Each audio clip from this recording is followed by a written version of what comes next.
ਅੱਜ ਦਾ ਪ੍ਰੋਗਰਾਮ ਸ਼ੁਰੂ ਕਰਨ ਤੋਂ ਪਹਿਲਾਂ ਡਾਕਟਰ ਬਲਕਾਰ ਸਿੰਘ ਜੀ, ਮੈਡਮ ਮਲਕਿੰਦਰ ਕੌਰ ਤੇ ਜੋਤਿੰਦਰ ਸਿੰਘ ਜੀ ਨੂੰ ਬੇਨਤੀ ਕਰਾਂਗਾ ਕਿ ਉਹ ਵੀਸੀ ਸਾਹਿਬ ਨੂੰ ਬੁੱਕੇ ਭੇਂਟ ਕਰਨ।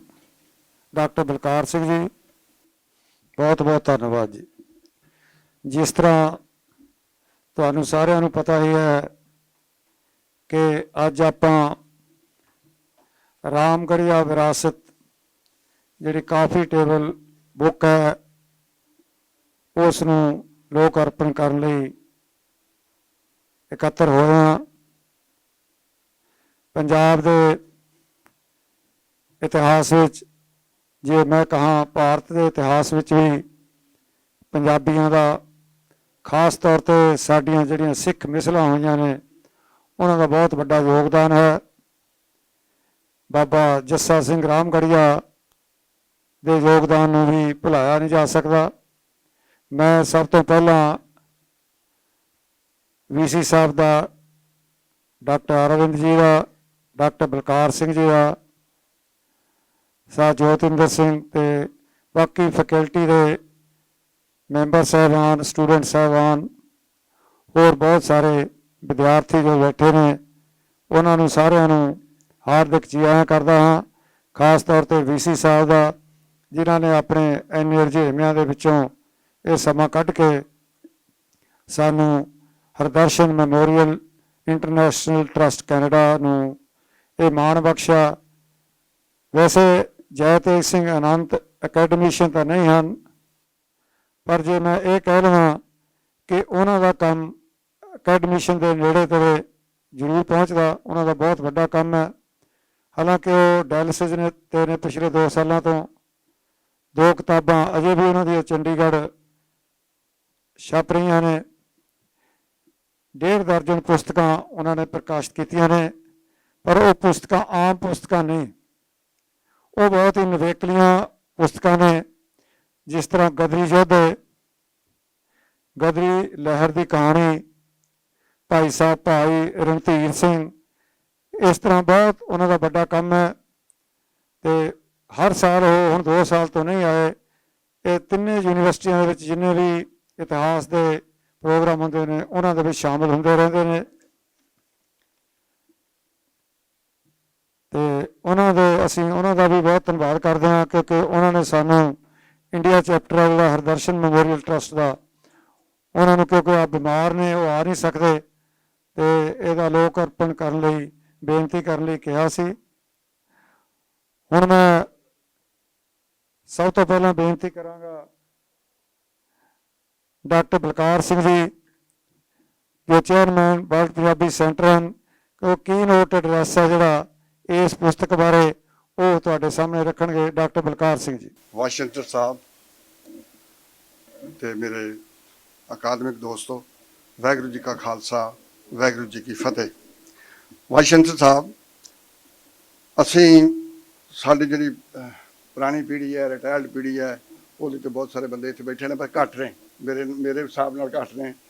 ਪਰ ਅਸੀਂ ਜਦੋਂ ਕੋਈ ਫੰਕਸ਼ਨ ਚਿਤਵਦੇ ਹਾਂ, ਕਿਉਂਕਿ ਅਸੀਂ ਆ 3 ਇਹ ਬੈਠੇ ਨੇ, 2 ਜਣੇ ਮਤਲਬ ਮੈਂ ਹਾਂ, ਅਸੀਂ ਤਾਂ ਯੂਨੀਵਰਸਿਟੀ ਦੇ ਨਾਲ ਹੀ ਜਮੇ ਹੋਏ ਹਾਂ ਅਤੇ ਇੱਥੇ ਤੱਕ ਪਹੁੰਚੇ ਹਾਂ। ਜਦੋਂ ਮੈਂ ਸਮਝਦਾ ਹਾਂ ਕਿ ਇਹ ਇੱਕ ਬਹਾਨਾ ਹੈ ਤੁਹਾਨੂੰ ਜੀ ਆਇਆਂ ਕਹਿਣ ਦਾ ਵੀ ਇਸ ਡਿਪਾਰਟਮੈਂਟ ਵਿੱਚ, ਗੁਰੂ ਗ੍ਰੰਥ ਸਾਹਿਬ ਡਿਪਾਰਟਮੈਂਟ ਵਿੱਚ ਵੀ, ਅਤੇ ਮੇਰੇ ਵੱਲੋਂ ਵੀ ਪਹਿਲਾ ਫੰਕਸ਼ਨ ਹੋਣ ਕਰਕੇ ਲੱਗਿਆ। ਅਤੇ ਇਹ ਕਿਤਾਬ ਦਾ, ਜਿਵੇਂ ਉਜਾਗਰ ਸਿੰਘ ਨੇ ਦੱਸਿਆ, ਕਿ ਇਹਦਾ ਇੱਕ ਆਪਣਾ ਲੈਵਲ ਹੈ, ਕਾਫੀ ਟੇਬਲ ਬੁੱਕ ਹੈ, ਅਤੇ ਇਹਦੀ ਆਰਕਾਈਵਲ ਵੈਲਿਊ ਜਿਹੜੀ ਹੈ ਉਹ ਜ਼ਿਆਦਾ ਹੈ, ਅਤੇ ਉਂਝ ਸਜਾਉਣ ਵਾਸਤੇ ਵੀ, ਪੜ੍ਹਨ ਵਾਸਤੇ। ਪਰ ਸਾਡੇ ਕੋਲੋਂ ਇਹਦੇ 'ਚੋਂ ਮੈਂ ਕੀ ਸਮਝਾ, ਇਹਨੂੰ ਇਸ ਕਿਤਾਬ ਨਾਲ ਮੈਂ ਜੁੜਿਆ ਰਿਹਾ। ਵਾਸ਼ਿੰਗਟਨ ਸਾਹਿਬ, ਇਹਦੇ 'ਚ ਮੈਂ ਕੰਟਰੀਬਿਊਟਰ ਵੀ ਹਾਂ, ਅਤੇ ਇਹਦਾ ਪ੍ਰੋਫੇਸ ਵੀ ਮੈਂ ਹੀ ਲਿਖਿਆ ਹੋਇਆ, ਅਤੇ ਉਹਦੇ ਬਾਰੇ 'ਚ ਮੈਂ ਕੁਝ ਲਫ਼ਜ਼ ਤੁਹਾਡੇ ਨਾਲ, ਕੁਝ ਗੱਲ ਸਾਰਿਆਂ ਨਾਲ ਸਾਂਝੀ ਕਰਨਾ ਚਾਹੁੰਦਾ। ਤਾਂ ਕਿਉਂ ਕਿਤਾਬ ਹੱਥ 'ਚ ਹੈ ਨਹੀਂ, ਇਹ ਕਿਤਾਬ ਦਿੱਤੀ ਜਾ ਨਹੀਂ ਸਕਦੀ, ਖਰੀਦਣ ਦਾ ਬਹੁਤਾ ਰਿਵਾਜ ਨਹੀਂ ਹੈ, ਅਤੇ ਉਸ ਕਰਕੇ ਇਹ ਕਿਤਾਬ ਜਿਹੜੀ ਹੈ ਇਹ ਦੱਸੇ ਤੋਂ ਹੀ ਪਤਾ ਲੱਗਣੀ ਹੈ ਵੀ ਇਹ ਕੀ ਹੈ। ਇਸ ਪੁਸਤਕ ਦਾ ਮਸਲਾ ਵਾਸ਼ਿੰਗਟਨ ਸਾਹਿਬ, ਸਿੱਖ ਭਾਈਚਾਰੇ ਦੇ ਵੱਖ-ਵੱਖ ਰੰਗਾਂ ਵਿੱਚੋਂ ਇੱਕ ਰੰਗ ਰਾਮਗੜੀਆ ਬਾਰੇ ਜਾਣਕਾਰੀ ਦਾ ਸਿੱਖ ਪ੍ਰਸੰਗ ਉਸਾਰਨਾ ਹੈ। ਸਿੱਖੀ ਦੇ ਵਹਿਣ ਵਿੱਚ ਠਿੱਲੇ ਹੋਏ ਸਿੱਖਾਂ ਦੀ ਯਾਤਰਾ ਸਿੱਖ ਅਹਿਸਾਸ ਦਾ ਜਾਗਣਾ ਹੈ। ਸਿੱਖ ਅਹਿਸਾਸ ਗੁਰੂ ਦੀ ਸਿੱਖਿਆ ਨਾਲ ਜੁੜਿਆ ਹੋਇਆ ਅਹਿਸਾਸ ਹੈ, ਜਿਸ ਵਿੱਚ ਪ੍ਰੇਮ, ਮਿਠਾਸ, ਸਹਿਜ ਅਤੇ ਵਿਵੇਕ ਵਰਗੀਆਂ ਲਹਿਰਾਂ ਉੱਠਦੀਆਂ ਅਤੇ ਆਪਣੀ ਮੌਜ ਵਿੱਚ ਵਹਿੰਦੀਆਂ ਰਹਿੰਦੀਆਂ ਹਨ। ਗੁਰਮਤਿ ਦੇ ਮੁਕਤ ਮਾਰਗ, ਇਹ ਵੈਸ਼ਨ ਸਾਹਿਬ ਅਸੀਂ ਜਦੋਂ ਪੜ੍ਹਾਉਂਦੇ ਹਾਂ, ਕਲਾਸ ਵੀ ਪੜ੍ਹਾਉਂਦੇ ਤਾਂ ਅੱਗੇ ਵੀ ਮੁਕਤ ਮਾਰਗ ਵਾਲਾ ਭੁਲੇਖਾ ਪੈ ਜਾਂਦਾ ਹੈ। ਇਹ ਮਤਲਬ ਕੋਈ ਉਹੋ ਜਿਹਾ ਮੁਕਤ ਮਾਰਗ ਨਹੀਂ ਜਿਹੜਾ ਗਰੰਟੀ ਸ਼ੁਦਾ ਹੈਗਾ। ਇਹ ਇੱਕ ਆਪਣੀ ਕਰਮਸ਼ੀਲ ਜਿਹੜੀ ਹੈਗੀ ਆ ਤੁਹਾਡੀ ਪ੍ਰਕਿਰਿਆ, ਉਹਦੇ ਵਿੱਚੋਂ ਨਿਕਲੀ ਹੋਈ ਇੱਕ ਤੁਹਾਡੀ ਆਜ਼ਾਦੀ ਹੈ, ਇਹਨੂੰ ਕਹਿਣਾ ਚਾਹੀਦਾ। ਗੁਰਮਤਿ ਦੇ ਮੁਕਤ ਮਾਰਗ ਵਰਗੇ ਇਸ ਅਹਿਸਾਸ ਨੂੰ ਸਿੱਖ ਯਾਦ ਵਿੱਚ ਚੜ੍ਹਦੀ ਕਲਾ ਦੇ ਜਜ਼ਬੇ ਵਜੋਂ ਸੰਭਾਲਿਆ ਹੋਇਆ ਹੈ। ਇਸ ਮੁਕਤੀ ਅਹਿਸਾਸ ਦੀ ਸ਼ੁਰੂਆਤ ਸੋਸ਼ਲ ਲੈਵਲ ਤੇ ਜੇ ਕਹਿਣਾ ਚਾਹੀਦਾ ਹੈ, ਇੰਡੀਵਿਜੂਅਲ ਲੈਵਲ ਤੇ ਕਹਿਣਾ ਚਾਹੀਦਾ ਤਾਂ ਉਹ ਹੈ ਕਿ ਸਹਿਸਿਆਂ ਦੇ ਝੋਰਿਆਂ ਤੋਂ ਅੱਗੇ ਲੰਘਣ ਤੋਂ ਹੁੰਦੀ ਹੋਈ ਚੇਤਨਾ ਦੇ ਜਾਗਣ ਵੱਲ ਜਾਂਦੀ ਹੈ। ਇਸ ਮੁੱਢਲੇ ਇਮਤਿਹਾਨ ਵਿੱਚੋਂ ਗੁਜ਼ਰਦਿਆਂ ਹੋਇਆਂ ਗੁਰੂ ਦੇ ਸਿੱਖ ਅੰਦਰ ਆਤਮ ਵਿਸ਼ਵਾਸ ਵਰਗਾ ਕੁਝ ਜਾਗਣਾ ਸ਼ੁਰੂ ਹੋ ਜਾਂਦਾ ਹੈ, ਜਾਂ ਹੋ ਸਕਦਾ ਹੈ, ਕਹਿ ਲੈਣਾ ਚਾਹੀਦਾ ਜ਼ਿਆਦਾ ਠੀਕ ਰਹੇਗਾ। ਜਿਨ੍ਹਾਂ ਅੰਦਰ ਜਾਗਦਾ ਹੋਇਆ ਇਹ ਅਹਿਸਾਸ ਸਾਹਮਣੇ ਆ ਜਾਂਦਾ ਹੈ, ਉਹ ਕੌਮੀ ਵਿਰਾਸਤ ਦਾ ਹਿੱਸਾ ਹੋ ਜਾਂਦੇ ਹਨ। ਇਸ ਨੂੰ ਨਾਮ ਸਿਮਰਨ ਦੀ ਲੀਲਾ ਵੀ ਕਿਹਾ ਹੋਇਆ ਹੈ। ਸ਼ਬਦ ਗੁਰੂ ਅਰਥਾਤ ਗੁਰਬਾਣੀ ਦਾ ਪ੍ਰੇਮ ਇਸ ਵਿੱਚ ਸਹਾਇਕ ਦੀ ਭੂਮਿਕਾ ਨਿਭਾਉਂਦਾ ਰਿਹਾ ਹੈ। ਨਾਮ ਲਈ ਜਿਗਿਆਸਾ ਹੀ ਨਾਮ ਦੇ ਅਹਿਸਾਸ ਵੱਲ ਪਹਿਲਾ ਕਦਮ ਹੁੰਦੀ ਹੈ। ਇਹ ਦਾਤੇ ਤੋਂ ਦਾਤ, ਸਿਰਫ ਅੰਡਰਲਾਈਨ ਕਰਨਾ, ਦਾਤੇ ਤੋਂ ਦਾਤ ਲਈ ਕੀਤੀ ਗਈ ਅਰਦਾਸ, ਗੁਰੂ ਨਾਲ ਜੁੜੀ ਹੋਈ ਆਸਥਾ ਅਤੇ ਜਾਗਿਆ ਹੋਇਆ ਸਿੱਖ ਅਹਿਸਾਸ ਵੀ ਹੈ। ਇਹ ਸਾਰੀਆਂ ਕੋਸ਼ਿਸ਼ਾਂ ਚੁਫੇਰੇ ਪਸਰੇ ਹਉਮੈ ਸਰੋਕਾਰਾਂ ਨਾਲ ਜਦੋਜਹਿਦ ਕਰਨ ਵਾਸਤੇ ਕੰਮ ਆਉਣ ਲੱਗ ਪੈਂਦੀਆਂ ਹਨ। ਇਸ ਵਿੱਚ ਰੁਕਾਵਟਾਂ ਵੀ ਨਾਲ ਨਾਲ ਚੱਲਦੀਆਂ ਰਹਿੰਦੀਆਂ ਹਨ ਅਤੇ ਬੰਦੇ ਨੂੰ ਬਣਿਆ ਬਣਾਇਆ ਸਿੱਖ ਹੋਣ ਦੀਆਂ ਤਿਫਲ ਤਸਲੀਆਂ, ਇਹ ਬਣਿਆ ਬਣਾਇਆ ਸਿੱਖ ਹੋਣ ਦੀ ਗੱਲ ਜਿਹੜੀ ਹੈ ਨਾ, ਇਹ ਥੋੜ੍ਹੀ ਜਿਹੀ ਐਕਸਪਲੇਨ ਵੀ ਕੀਤੀ ਜਾ ਸਕਦੀ ਹੁੰਦੀ ਹੈ ਵਾਈਸ਼ੰਸ ਸਾਹਿਬ, ਕਿ ਅਸੀਂ ਮਤਲਬ ਆਪਣੇ ਆਪ ਨੂੰ ਆਪ ਹੀ ਸਮਝ ਲੈਂਦੇ, ਜਦੋਂ ਮਰਜ਼ੀ ਸਮਝ ਲੈਂਦੇ, ਜਦੋਂ ਮਰਜ਼ੀ ਹਟ ਜਾਂਦੇ ਹਾਂ।